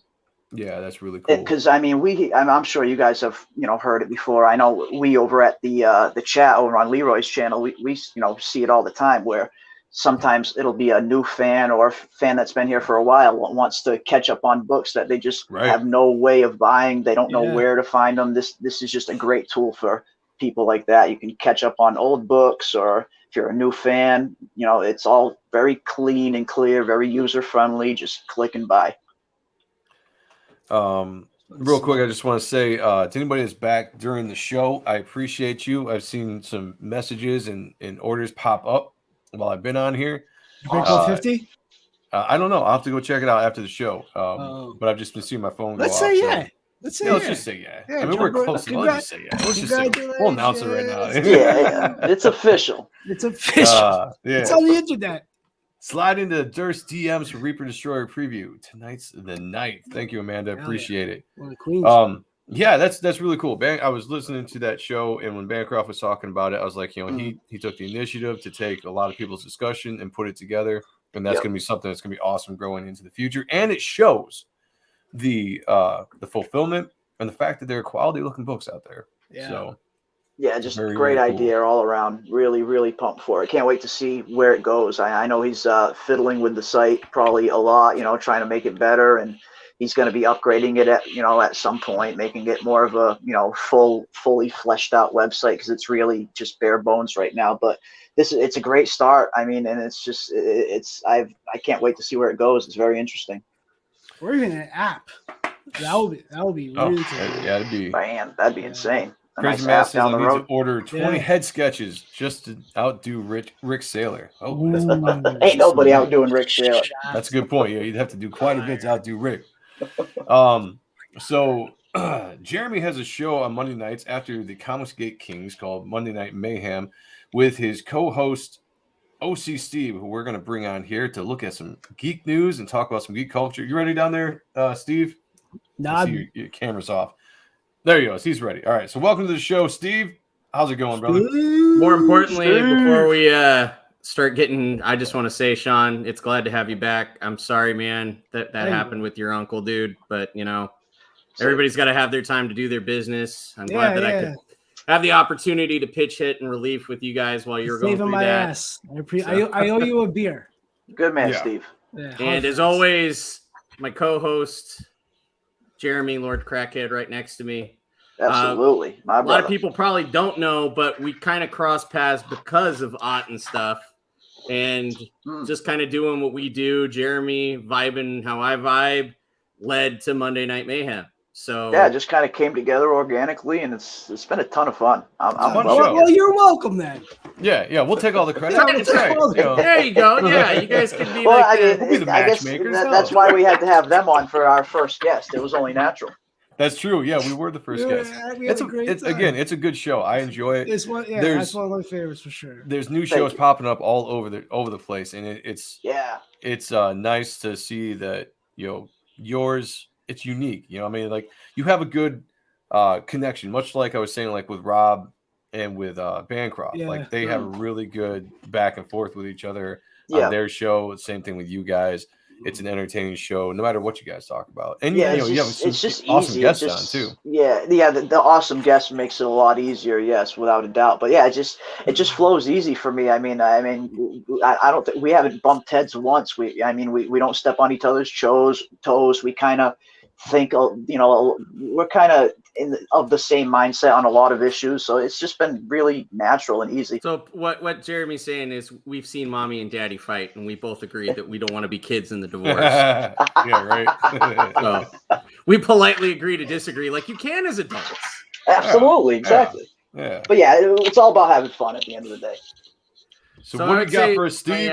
My first geek tidbit that a lot of people are getting and laughing their asses off is that you don't see movie posters all these days that are like, not good ones anyway. I'm going to actually bring some Ott and stuff, and look at how bad this Matrix Resurrection poster is.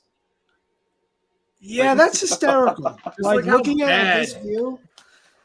I see the Joker. Looks like he's trying to use the Force and failing miserably. Look, it's Jack Nicholson in the back.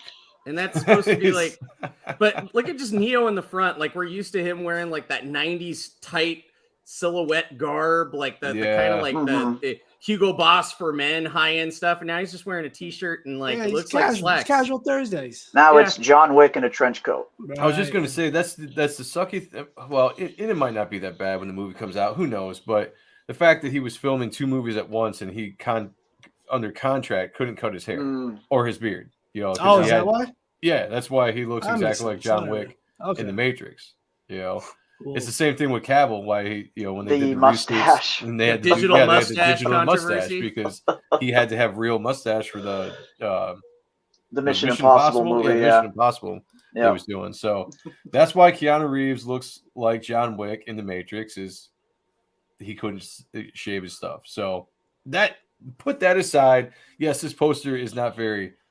There's nothing captivating about it at all. You got too small. like the guy on the far left is apparently the what they're carrying from the Matrix. And I didn't even know this existed, but they had an online game after the Matrix movies were over that carried the storyline of the Matrix films. Oh, okay. And Morpheus died in this online game. It was kind of like a World of Warcraft kind of Matrix game. And they had him die because he was trying to get Neo's body back from the machines. Okay. All right. So somehow he got like killed by an agent or some shit in the Matrix. So they're actually carrying that little tidbit from that minuscule game that nobody remembers into Matrix Resurrection.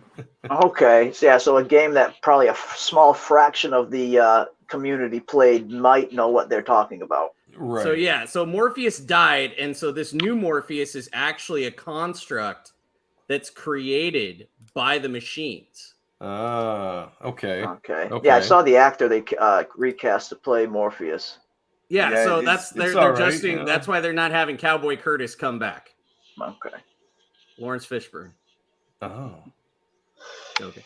Yeah, but it's just a bad poster. I know that they put this movie together in a COVID world, and it was kind of like a production. That's no excuse. No.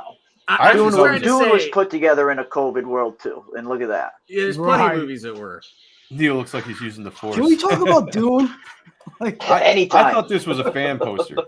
When I first saw this, I thought it was a fan poster. But then I've seen better fan-made posters for real. But then I got the flip side of showing something that's a sequel that I'm actually looking forward to that drops this weekend. Oh shit! What we got? Movie sequel. There you go. Ah, yes. There you go. Something we might have some small hope for. Which the audiences, the critics are panning it on Rotten Tomatoes, but the audience scores are going out the roof. Everybody that's watching it so far has been loving it. Okay. There's a lot of throwbacks. I mean, this isn't like what the reviews that I've read, not to spoil too much about the movie, is that it's not like The Force Awakens. We're not rebooting it and adding more special effects and giving you the same story. There's enough nod and like references to the first one. They really don't talk about the second one at all, which is okay because I know it's kind of a love-hate relationship. I still like the second one. I didn't mind it. I mean, I don't hate it like everybody else does, but it's definitely not as good as the first. Yeah. I mean, it's not as good as the first, but I still really like the second one. You got a whole Cheech and Chong scene, that whole part where the Titanic pulls up in New York. And you just have Cheech sitting there going, well, better late than never. Dude, I like it, though, when they're in the courtroom and they're trying to get the trial thrown out because the Scolari brothers. And he's Lewis is like something about exposing. We don't want them to expose themselves. You don't want them to expose themselves. And Vank was like, and you don't want us exposing ourselves because he completely fucked up the word. I can't remember what it was, but that was one of the times, like, every time I see that joke, I still laugh so hard. Like, there's some good shit in that movie. Even, like, the guy who plays Janos. Yeah, I saw that Crazy Mad. Yep, which is, like this. He was, like, I think he was, like, on Ally McBeal or some shit. But his, like, Swedish accent in it is, like, so bad that it's great. Like, you are the mother, and I shall be the father of Vigo. Audience Vigo, command me, Lord. Or something like that. Yeah, it was, dude. I love that movie. All right, I love it. It's not as good as the first one, but I still love it. All right? Yeah, right? It's a Christmas Ghostbusters movie. Like even that is better than the 2016 version that came out. Pile of shit is better than the 2016 version.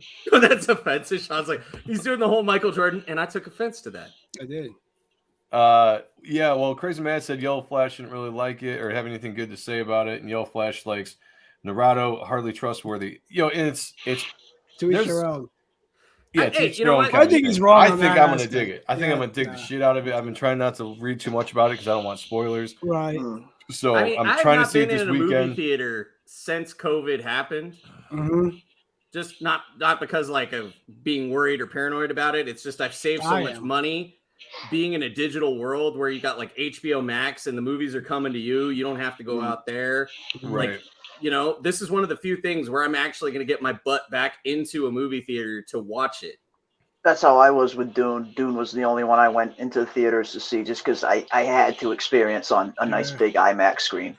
Oh, Dune was fucking good. A. Yeah. Dune was a good one. I saw it. I watched it on HBO Max, but it was still pretty damn good. But this, Dune and Ghostbusters Afterlife have the feel like they were actually a film meant to be watched in a movie theater. Exactly. Yeah. Dune definitely was. It was filmed with IMAX. It was filmed with IMAX cameras and everything like that. Is the type of movie that's meant to be seen in the theater. Yeah. Yeah, I'm excited and most about of these other movies you can just throw away, like Godzilla versus King Kong. I watched it on HBO Max. I didn't miss anything.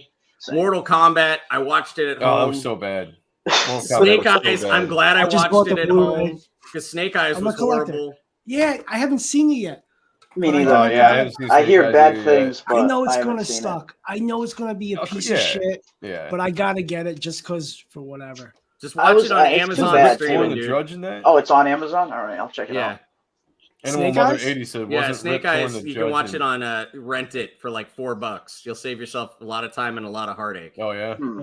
On what, Snake Eyes? Is that what we're talking about? Yeah. And if you want a good Mortal Kombat movie, the animated Mortal Kombat movie is insanely good. Legacy. Scorpion Legacy. One is legit. That's great. Yeah, that was great. It's on Max. It's on Max, yep. Is it? They got Joel McHale as the voice of Johnny Cage in that. Perfect. Yeah. Just killed it with all his one-liners. Great movie. Like it's a very It's a very similar plot to the Mortal Kombat movie that just came out, just done way better. Yeah. Yeah. I enjoy it. Well, that movie had potential and they fucked it up. It did. It's like it's almost like they wasted a ton of their budget making Sub-Zero and Scorpion look great, that everything else just kind of looked B-level movie. And the story was bad. The story was very bad. Yeah, the story sucked. You didn't even get to the tournament. There was no tournament. Like, it's Mortal Kombat and there's no Sub-Zero got done completely dirty, in my opinion. What a bitch thing for Shang Tsung to go, you know what? I got this whole army in Outworld. I can literally pick the elite of fighters to kill whoever Earthrealm sends. Yeah. And then I'm just not going to do the tournament, so then I don't have to compete. Yeah, it was. He Nancy Kerrigan, Tanya Harding that shit. It was bogus. Technicality. It was bogus.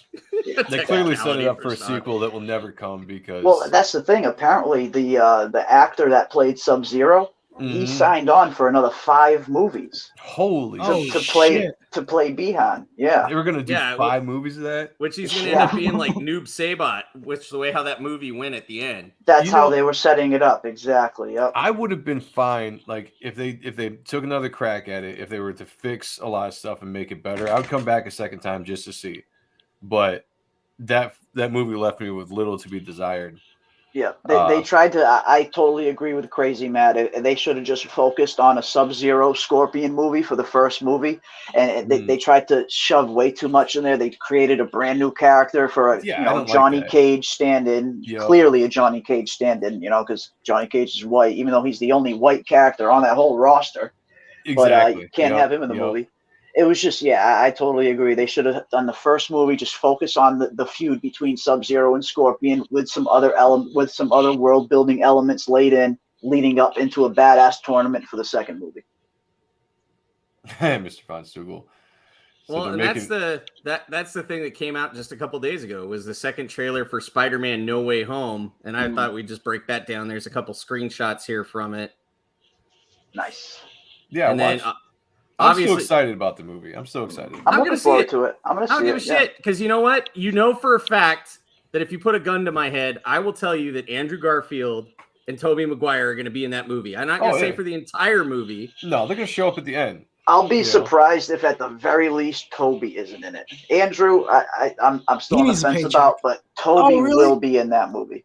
Yeah, I guarantee you they're going to be. They're just keeping it really secretive, and they want it to be a surprise, which is why they didn't show up in this trailer, which everyone was like, "Oh, they're going to be in the trailer." Like, no, they're going to save which that. You can see when we get to it because it kind of goes in order where the trailer's at. The last scene that they edited, they digitally scrubbed 2 Spider-Men out of that final fight. Marvel does that all the time, and we know that going back to 10 years ago. Like, some of the trailers, previews isn't necessarily what you're going to see. Never the same in the movie. Yeah, like they're smart big, like that. Yeah, they had that big team up for Infinity War that we never got, and it's just tons of those shots that are trailer made specifically.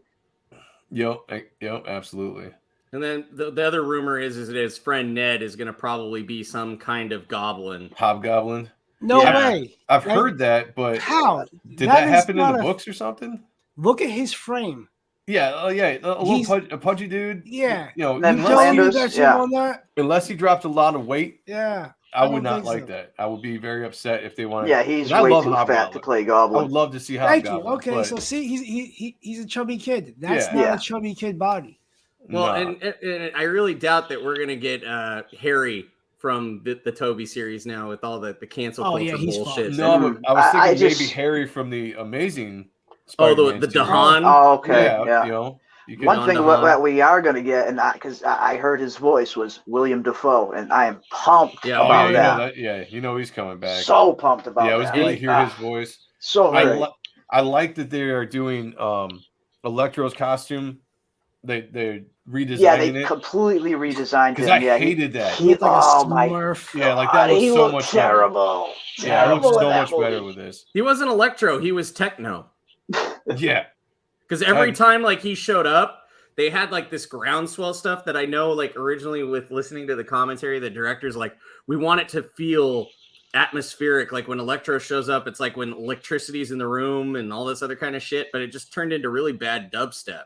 Yeah, it was bad. I hated that so much. Crazy Matt says, I have no faith in this Spider-Man movie, but I haven't liked any of the Holland Spider-Man movies. Well, this is his last one. So supposedly, there you go. I mean, he's signed on though. He's signed up for two more movies, which they said probably he'll probably be in a supporting role. Yeah, in the third Venom film.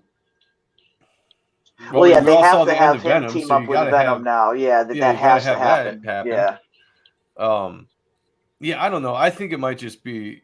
It'll probably be in the Miles Morales film. That's what I was just going to say. I think we'll see him in Venom, and then I think we'll see him handing mantle over to Miles Morales. Which I think is stupid. Like, you got Tom Holland because he was a young actor that you could grow with that role. You would have for 10, 15 years. Yeah. Exactly. So if they're changing up now and going in a different direction, I think it's stupid.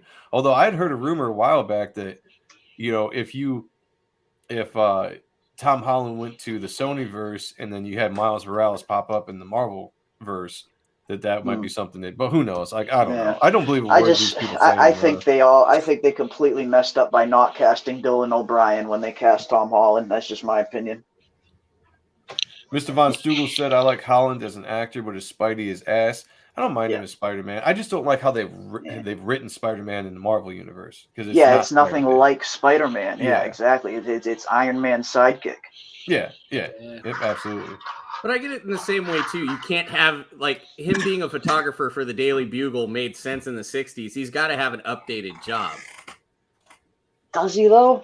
I don't think he does. I mean, just me personally, I've always liked the reporter aspect of Clark Kent, the Daily Bugle aspect of Peter Parker. That's just from me anyway. I've always liked that. I hate when those kind of origins get changed. And you still have to have pictures taken, sure, or video. I mean, you could upgrade it to video if you wanted, but. Mythic Rare said, what happened to the actor who played Harry in the Sam Raimi movies? Franco? Oh, James Franco kind of at the whims of what we affectionately call the cancel culture. Well, he's a dude. He had power. And he used it to get his dick wet. That banged some hot chicks. So he's evil now. So he's my hero. He's my hero. And he did a great movie about The Room. So young if you ever girls want to watch that. Like underage girls? I don't know if I heard that. If that's the case, then fuck that. Like that. If that's the case, then never mind. Yeah, this is. You ever see that James Franco movie, Spring Breakers? Wild. Oh, my God. I don't think I ever did. No. Straight up riffraff. Yeah. Crazy. It's insane. See, I never liked Andrew Garfield as Spider-Man. No. He was a great Peter Parker. Yep. I didn't like him at all as anyone. I didn't think he was a good Peter or Spider-Man. He was, as Peter Parker, he was almost like a bully Peter. It was nothing like Peter Parker that I grew up reading. I don't know. Like, I like Tobey Maguire as Spider-Man. I thought he did a good job as both Tobey's characters. Just perfect, yeah. Yeah. He's the OG. I like him. It sounded like he was holding in a fart when he was trying to tell jokes. I'm like, Crazy Mad said Tobey or bust. That's right. Yes. That's right. If Peter was a reporter, an update would make sense.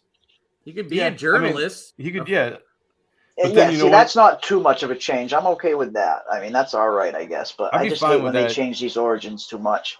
But then then he'd be like an activist journalist. But no, they now change him into some kind of social justice warrior. Dude, he can do drones for taking his shots. Like he get up there. Like that's awesome. Like I'm thinking. And he's got the little spider bot. There you go. Yeah, that's awesome. Andrew said Toby was great at first, but I don't know if you could have carried him over to the no. He's got no person. He's got the personality of a cardboard box. He was great when Spider-Man was just its own movie. Yeah, but not as a part of a bigger MCU. No. Yeah, Toby had that like that sheen because he was still like young and he had that kind of like like he was for a period of time like in the late aughts or late 90s, early aughts. He kind of just always looked like he was in his 20s. Yeah. So like they could cast him almost in anything and they could make him look a little younger and he had this like childlike innocence in nature. Yeah, he looked like a nerd. Yeah, you could pull off. I mean, you know what I'm saying? No, but you could pull off that Peter Parker nerd aspect of 1 and 2 was great. 3 was fucked up because the studio came in. 2 was still one of the best. 2 was amazing. Yeah, but the studio came in and fucked up 3 because they wanted to add Venom and we need 3 villains. Much in there. Yeah, because it's Spider-Man 3. I mean, that was not the movie Sam Raimi wanted to make at all, and he was forced to do it, and it came out like it did. So. Yeah. I mean, absolutely. So, this is I knew you were gonna get to this, Steve. So explain this a little bit.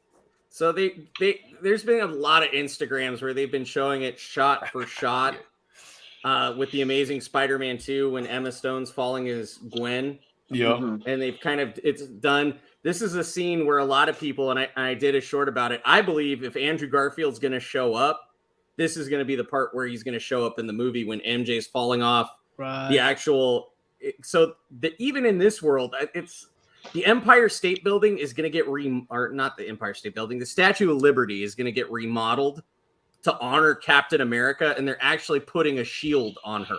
Wait a minute, what are they doing? What? Yeah, really? Yeah. Is that for like an alternate universe or just for the MCU to honor Captain America after the fall of the Infinity War? Lady Liberty is going to have a shield on. I don't know about that. That's kind of stupid. That's kind of stupid. That is dumb. I don't like that. So this is where the climactic. Leave my Lady Liberty alone. Shit. I do not like that. That's my lady. You can relax. The climactic fight of the movie is going to take place on the construction of the Statue of Liberty. So she's going to fall off this. That's why they have all the scaffolding and everything. And a lot of fan conspiracy people have gotten that leaked footage that's shown up on the studios. And they're comparing scaffolding shots and trying to sync it up Andrew and Garfield. match it up. Yeah. You could be onto something. Like that's plausible. Like I'm on the wire with you. So since obviously Gwen died in the Amazing Spider-Man 2, spoilers, movie's been out for a minute. A lot of people think when she's falling, that's when Andrew Garfield's going to show up, save her, and not let it happen again to somebody else. I mean, I'm down with that. Sure. I got no problem with that. I can see that. Mr. A little on the nose, but I could see it. Yeah. Mr. Von Stugel said this time her neck will snap instead of hitting the pavement. And old dirty fatty said, how dare you question the supreme wisdom of Marvel and Disney? Shame. Shame. I dare. Daily. Because I still have hope. As much as everybody is naysaying X-Men 97. I'm worried about that one. Yo, what are they doing? There's a lot of red flags, unfortunately, just for the creators. Some of the creators. There you go. Here's the Captain America Statue of Liberty. I can't really see it from there, but I've heard that talked about. So whatever. I still have hope for this movie that's gonna be good. I'm sure there's gonna be some things that piss me off, but yeah. Do you have the X-Men thing? What's going on with that? Well, a lot of people are concerned because the main executive producer of X-Men 97 is like ultra woke and outspoken. He says, drunk reporter, go fall on an accidentally like 8 times. But a lot of the people that are still a part of it that are doing X-Men 97 are a part of the original Fox production. Oh, the illustrators? That's what I was excited about in the first place. Some of the voice actors were coming back. A majority of the voice actors are coming back. The only two that they've lost from the original cast are the guy who played voice Magneto. Yeah. He died. He just died. And the guy who just played Cyclops also died just too. That's right. Jesus Christ. So they got to replace their roles. But a lot of heavy hitters in the cartoon world are going to be a part of the newer cast. One of the ones that's getting a lot of attention is Jennifer Hale. She's done a lot of voice work in video games. She was the voice of the female Commander Shepard in Mass Effect. No idea. Yeah. Okay. Big voice actor. She's going to be a part of it. And just some of the plot that they've had opportunities to be interviewed about. Obviously, they're going to expand on Jubilee's role, which a lot of people are kind of concerned because the original voice actress for Jubilee's not coming back because she feels that it's more appropriate that an Asian actor voices Jubilee. Come on. Give me a fucking break already with that shit. Tired of that shit, man. Yeah. So tired of that shit. Who gives a fuck? It's a voice. You were a glorified Valley girl in the 90s. It doesn't matter at that point. You're a voice actor. You're supposed to be. That's the ability of being a voice actor is you can literally be anyone. Yeah. Yeah, I don't have a lot of hope for it. I'll check it out, but what are they going to do next? Only let aliens voice alien characters? They are going to address what Andrew's saying. They are going to address Generation X as a part of the plot in X-Men 97. Cool. So they're going to use the OG characters to push new woke characers? Is that what we're going to do? Oh, nice. No, they're just going to focus on the 90s storylines. They're not going to do any of the newer shit. They're not doing the X-Men dinner party. They're not doing. They said they're going to have. Are you Generation telling me X Iceman's and not going to be X-Force. gay in this one? No gay Wolverine. Oh, I hope we see Wolverine Ghost either. Rider. Wolverine is gay. Oh, they'll save Wolverine for like team storyline. Season 4 or 5. They won't hit people with that right off the rip. Yeah, at some point he'll come out of the same room with Cyclops, wiping off his mouth or something. Yeah, I go. Jean Grey's gonna catch them in the middle of the night. Oh shit! He'll be like, "I go down on who I want to go down on." Just as long as we get more Cable, man, because he was only in like 8 episodes out of like the 76 that they had. Yeah, that was pretty good. And we get some Deadpool, actually, other than just like a cameo in that one Mojo World episode. Right, for like I have a feeling it's going to be Deadpool heavy with how popular Deadpool's become since that show stopped. Like, I hope they don't just shove too much Deadpool down our throat. That's one thing I'm a little worried about. Something's getting shoved down somebody's throat in that cartoon. I'm just saying it right now. It's Disney. Yeah. The chat's pretty yeah. Pretty. I mean, they just had a multitude of shit that they announced last Friday with that Disney Plus D1 day, and Jeremy and I barely scratched the surface of some of the shit that they're going to be talking about. Crazy. A lot of stuff. Like Predator 5, which is going to be a prequel Predator film that totally rips up Predator canon. Aliens coming back without Ridley Scott. Yeah, they're doing an Aliens TV series on FX. Really? Yep, it's coming out next year. And Ridley Scott's trashing the shit out of it. He wants nothing to do with it. He's like, I have nothing to do with that shit. Somebody sold their soul to the devil to make that. I like Ridley. He's. I'm so glad he never went like woke and kind of sold out. He's always been true to his guns. They got xenomorphs on Earth in this Alien series, which I don't mind that in this aspect because Alien 3 was supposed to be on Earth. Remember the original teasers that were in the theaters? It said on Earth, everybody will hear you scream or something like that. And then the movie came out and they completely changed it because the studio came in, they went in a completely different direction. That's why you got the Alien 3 that you got. But that movie was supposed to be on Earth, following the story of Ripley. Was it Hicks? Yeah. And I was pissed Michael Biehn wasn't in that. Yeah, they were supposed to bring all 3 of those characters back and were supposed to deal with everything being brought to Earth and deal with it that way. Sound like a way better story. So that might be cool. But again, I don't have any faith in any of these people taking these big properties, especially with the Predator. You want to say that the Predator came here 300 years ago and is going to be taken out by a teenage girl with a pet bear. Oh, that's adorable. No, man, you completely neutered. You completely neutered. No, it's even worse, Sean. Like they got like some ex-giant European basketball player and put him in a bear suit. That's awesome. Because I've seen set photos of this guy in like this massive fucking bear suit. Hellraiser series. Where is this? I don't think with a female Pinhead. I've heard of I didn't think that would be good, a female Pinhead, but maybe Andrew seems like it. Yeah, I haven't seen anything about it. Ball chicks are hot. I mean, we got Chucky, who's now an ally to the LGBTQ community. Yeah, He's the poster We got child. homophobic Michael Myers. Because apparently, if you kill everyone that's in your way, you're homophobic. Yeah, good times. You don't distinguish who you kill. You just kill them, and you kill them methodically. I knew. I was sitting in the theater when that happened, and I knew. I was like, "Yep." I was like, "This is gonna be blown out of proportion." Yeah. You had the Jim Carrey meme like rolling in your head, like, "Oh boy, here we go." The Wheel of Time just dropped on Prime. Oh yeah, I haven't seen it yet, but I'm definitely gonna watch it tonight. Is that series? I haven't heard of that. Like it's a series based on books. Yeah, it's a fantasy Jordan series. Books. Oh yeah, okay. Lord Crackhead, all in the fantasy. Oh yeah. Speaking of books, we'll wrap up the show here with the books that made us segment. Does everybody have their books, Sean? Yeah, I was actually gonna Steve do the same one Jeremy did, but I moved on. Oh yeah, he stole it. No. It was a coincidence. No, it's all good. No, yeah. So I've got some participation from Twitter has been nice.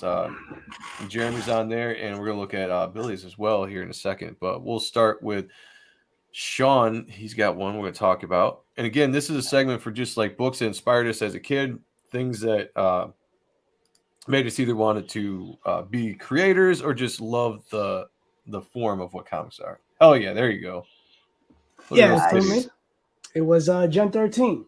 Loved Campbell at the time. This was his first book.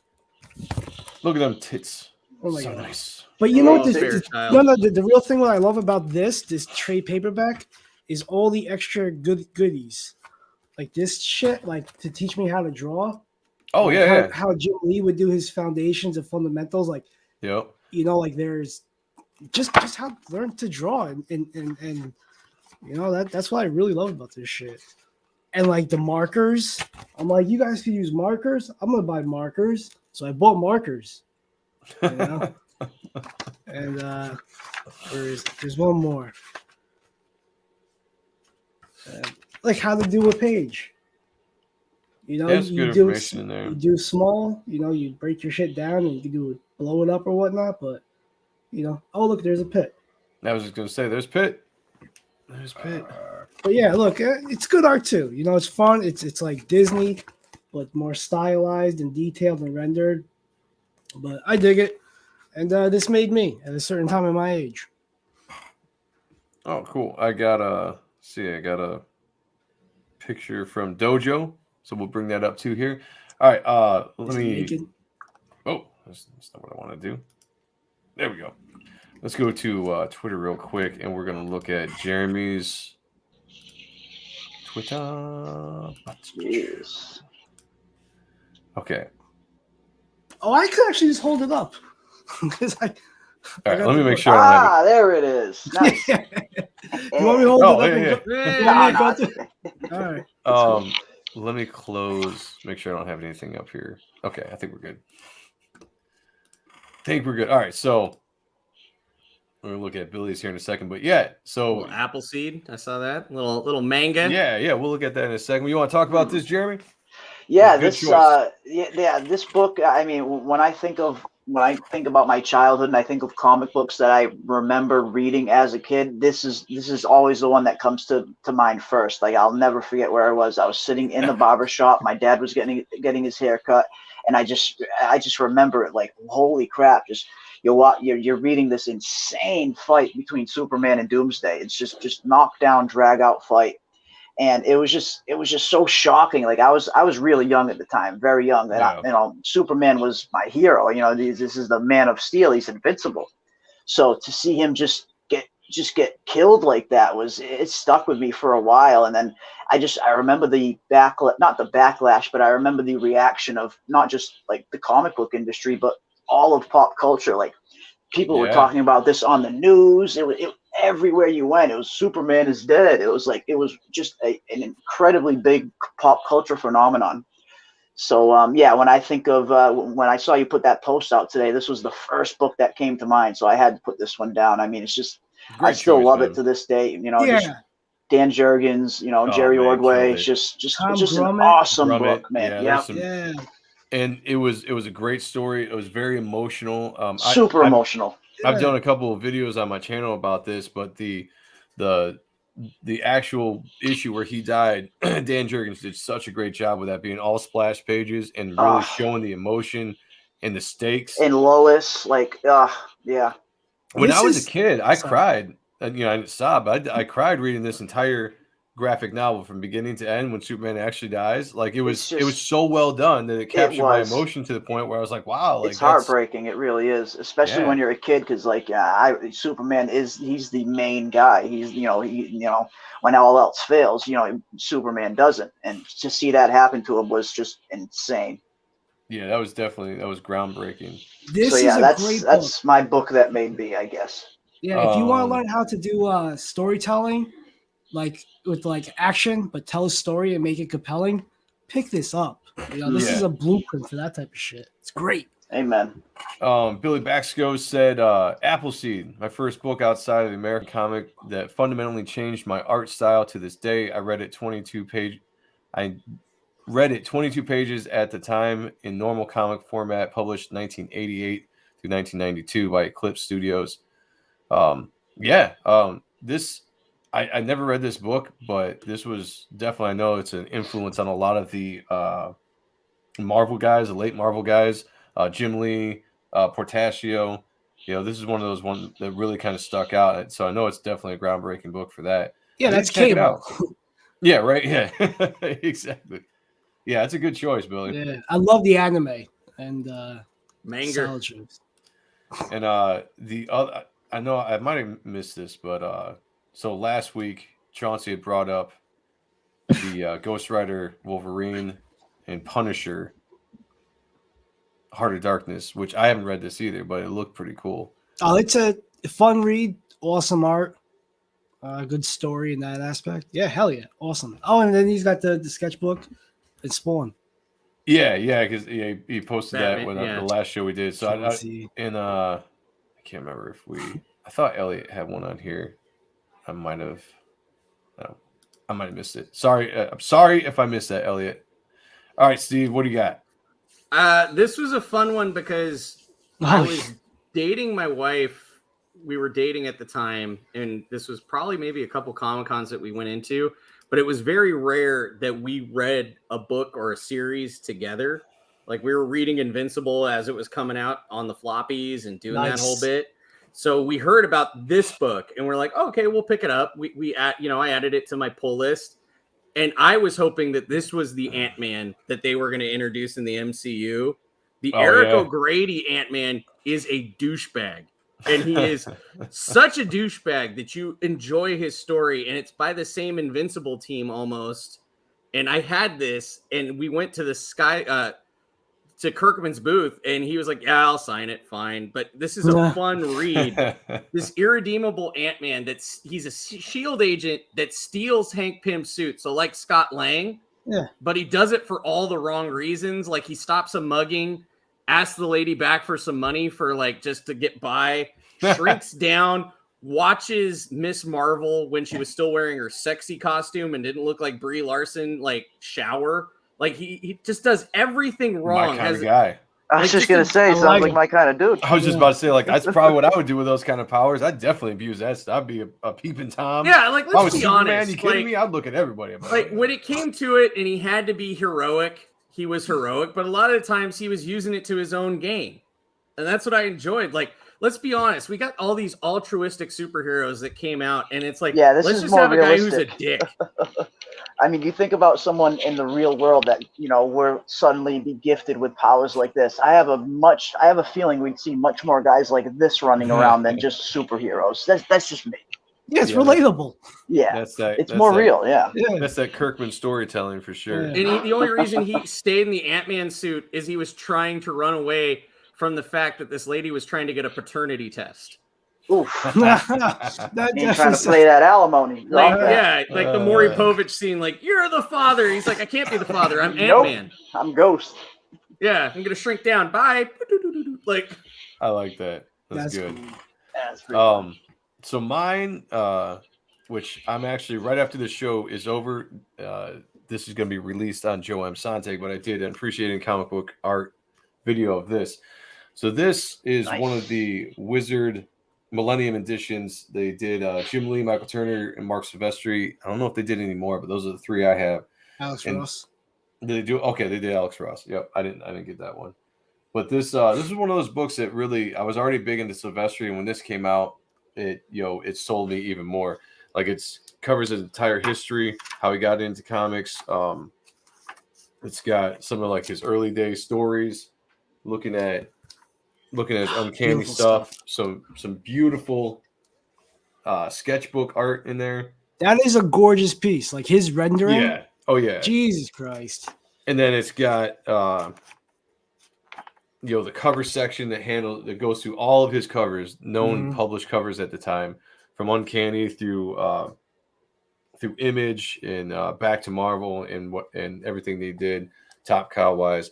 Fantastic book. It's an inspiring book, especially if you like Mark Silvestri, which I do. This one definitely changed my life. I've looked at it tons of times. It's actually in pretty darn good condition, but beautiful book, hardcover, bound. I don't know how many pages it is, but does it say in here? I don't think it does, but this is a recommend. I think you can only get this probably like on eBay or something. I think it's out of print, but if you can find this, go find it. It's awesome. There's going to be a video right after this show that go look at the entire thing over on Joe M. Sonntag's YouTube. So be on the lookout for that. Nice. So, all right, we got Bancroft starting here. So we will end the stream. But I just wait. Oh, did I miss something? Yeah. What I forgot to hit send. Oh, wait. Actually, I missed something else. Let me bring this up because Dojo sent me something also for. Are you just buying a Destroyer ash can finally, Sean? Might be. You just hit send. I might have. You're pulling a Cecil. I might have done something. Before we do that, let me. I'm gonna bring this up. So Dojo Kun sent this to me. Nice, Mark good Wolfman. book. Yeah. The new Teen Titans issue 1. Great choice. Choice. Oh, yeah, there he is. He pops up. Mark Wolfman's new Teen Titans is an amazing example of writing for a team of friends who are family with eternal conflicts, cooperation, learn respect, and great strategies. Facts. Yeah, that's a great choice, man. Appreciate you sending that to me. Joe, you ever do an appreciation show for Turner yet? He's my favorite artist. Rest in peace. I will. But when I do, I want to do a live one. I've done some recorded ones. We've looked at some. With the Turner specifically, if you look at my backlog of shows on my YouTube channel, we've done some Soulfire, some Fathom. We've looked at Witchblade. We've looked at Ballistic.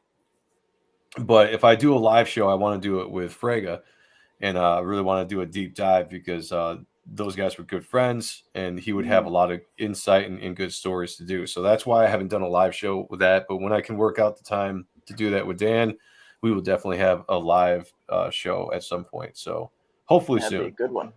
So what Sean was alluding to, if there are no more additions to the Reaper Destroyer Ash Can, because like I said, I was going to run it for 1 more hour, and that's going to be it. Sean just put his order in, so he could officially be the very last person to order the Ash Can. Last? Well, hold on. My theory was to be the first one, just by sneaks. But then there was some guy that was just like, when's this going on? Like 2 days before it started. He's like, I'm just going to do it now. He just sent me money. I was like, well, I guess he's the first one now. Wait, so somebody actually beat Sean to the punchline? Yeah. Yeah, it wasn't supposed to happen like that. Yeah. Sean was supposed to be the first one when we went on the launch show. Fuck that guy because I don't know him. So that's why you've been beating around the bush, Joe, the entire time. You're like, it wasn't you, Steve, and it wasn't you, Sean. That's right. There was somebody right before Steve. Yeah, there was. I can't remember what his name was, but he came nice in. Guy. Early on, and Sean, I was just like, I'm not gonna. That with a little bit of tinge in the voice there, like nice guy. Yeah, so I took it, and Sean was like, all right, if I can't be first, I'm gonna be last. So out of spite. There you go. So, cheers, brother. I appreciate it. Mayhem, congratulations. So officially an hour left if you want to get it still. Regardless if you do, Sean is still going to be the last one. That's just what it is. It's cemented now in history. But I do want to say a quick thanks before we get out of here to everybody that has backed and jumped on the campaign for the Ash Can. It means a lot. I'm sitting damn close to 150. I'd have to do the actual count after this. It's Hell. 150. Yeah, we'll just It's call it 150. We can round up. officially, Round boom, up. We right round up there. here in CG. Yeah. So 150 copies reserved. It's staggering. It's exciting. It's motivating. So I really appreciate it. I'm going to work as hard as I can to get this out in time for Christmas. I hope you really dig it. I'm looking forward to feedback from it, and looking forward to doing the campaign in April where you can really dive into the story, because you'll get just a taste. Just the tip. Just the tip to see how it feels. And that's it. So I don't know if you can judge too much of the story just from the first 6 pages, but Well, we'll see if people can handle the tip. yeah, just the tip. Just the tip. That's all I'm giving you. So before we get out of here, we're going to start with Jeremy. Let's go around and let us know where we can find you and what you are doing next. And then we will officially end and go to Bancrofts. Yes, you can find me at Lord Crackhead 33 on YouTube, or at CJeremy33 on Twitter. Every Monday night, me and Steve do Monday Night Mayhem. We go live around 10:30 Eastern with a special guest every week. And you can also catch me on Leroy's on the chat every Saturday. So, that's where I'll be. Hell yeah. We got Fragaboom coming on this Monday for Monday Night Mayhem. So, come by and hang out in the chat. That's awesome. Definitely be there. Thanks. Steve.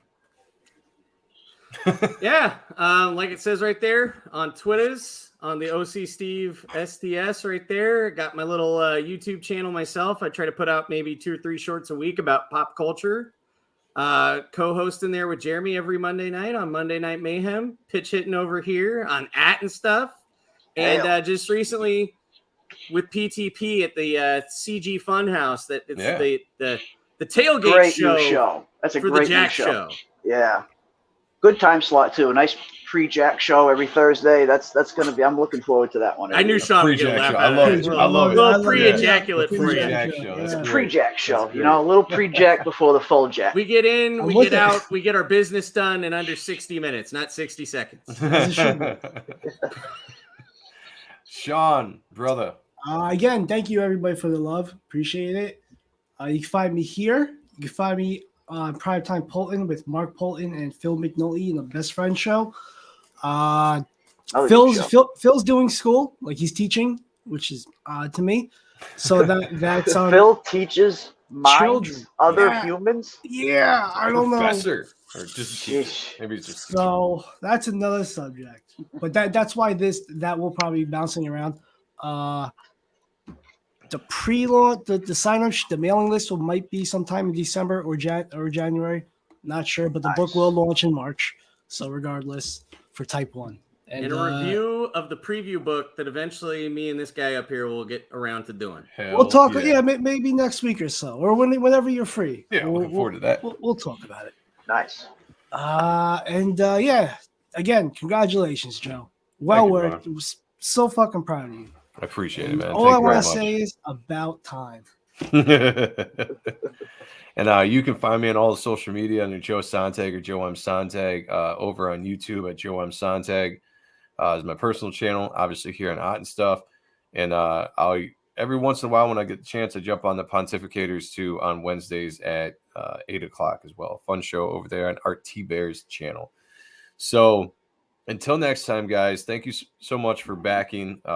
You've got technically 50 minutes left. If you want a copy, jump in my DMs, PayPal.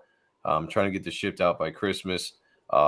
Directly after this, I'm going to start putting in the orders for the Gemini mailers and some bags and boards. So we're going to get some things rolling right off the bat. So awesome. I think there's a Wednesday show, but I'm not sure who's coming on. I'll have to look at the calendar, but we'll see you all Wednesday. Oh, no, we won't. Next week's Thanksgiving.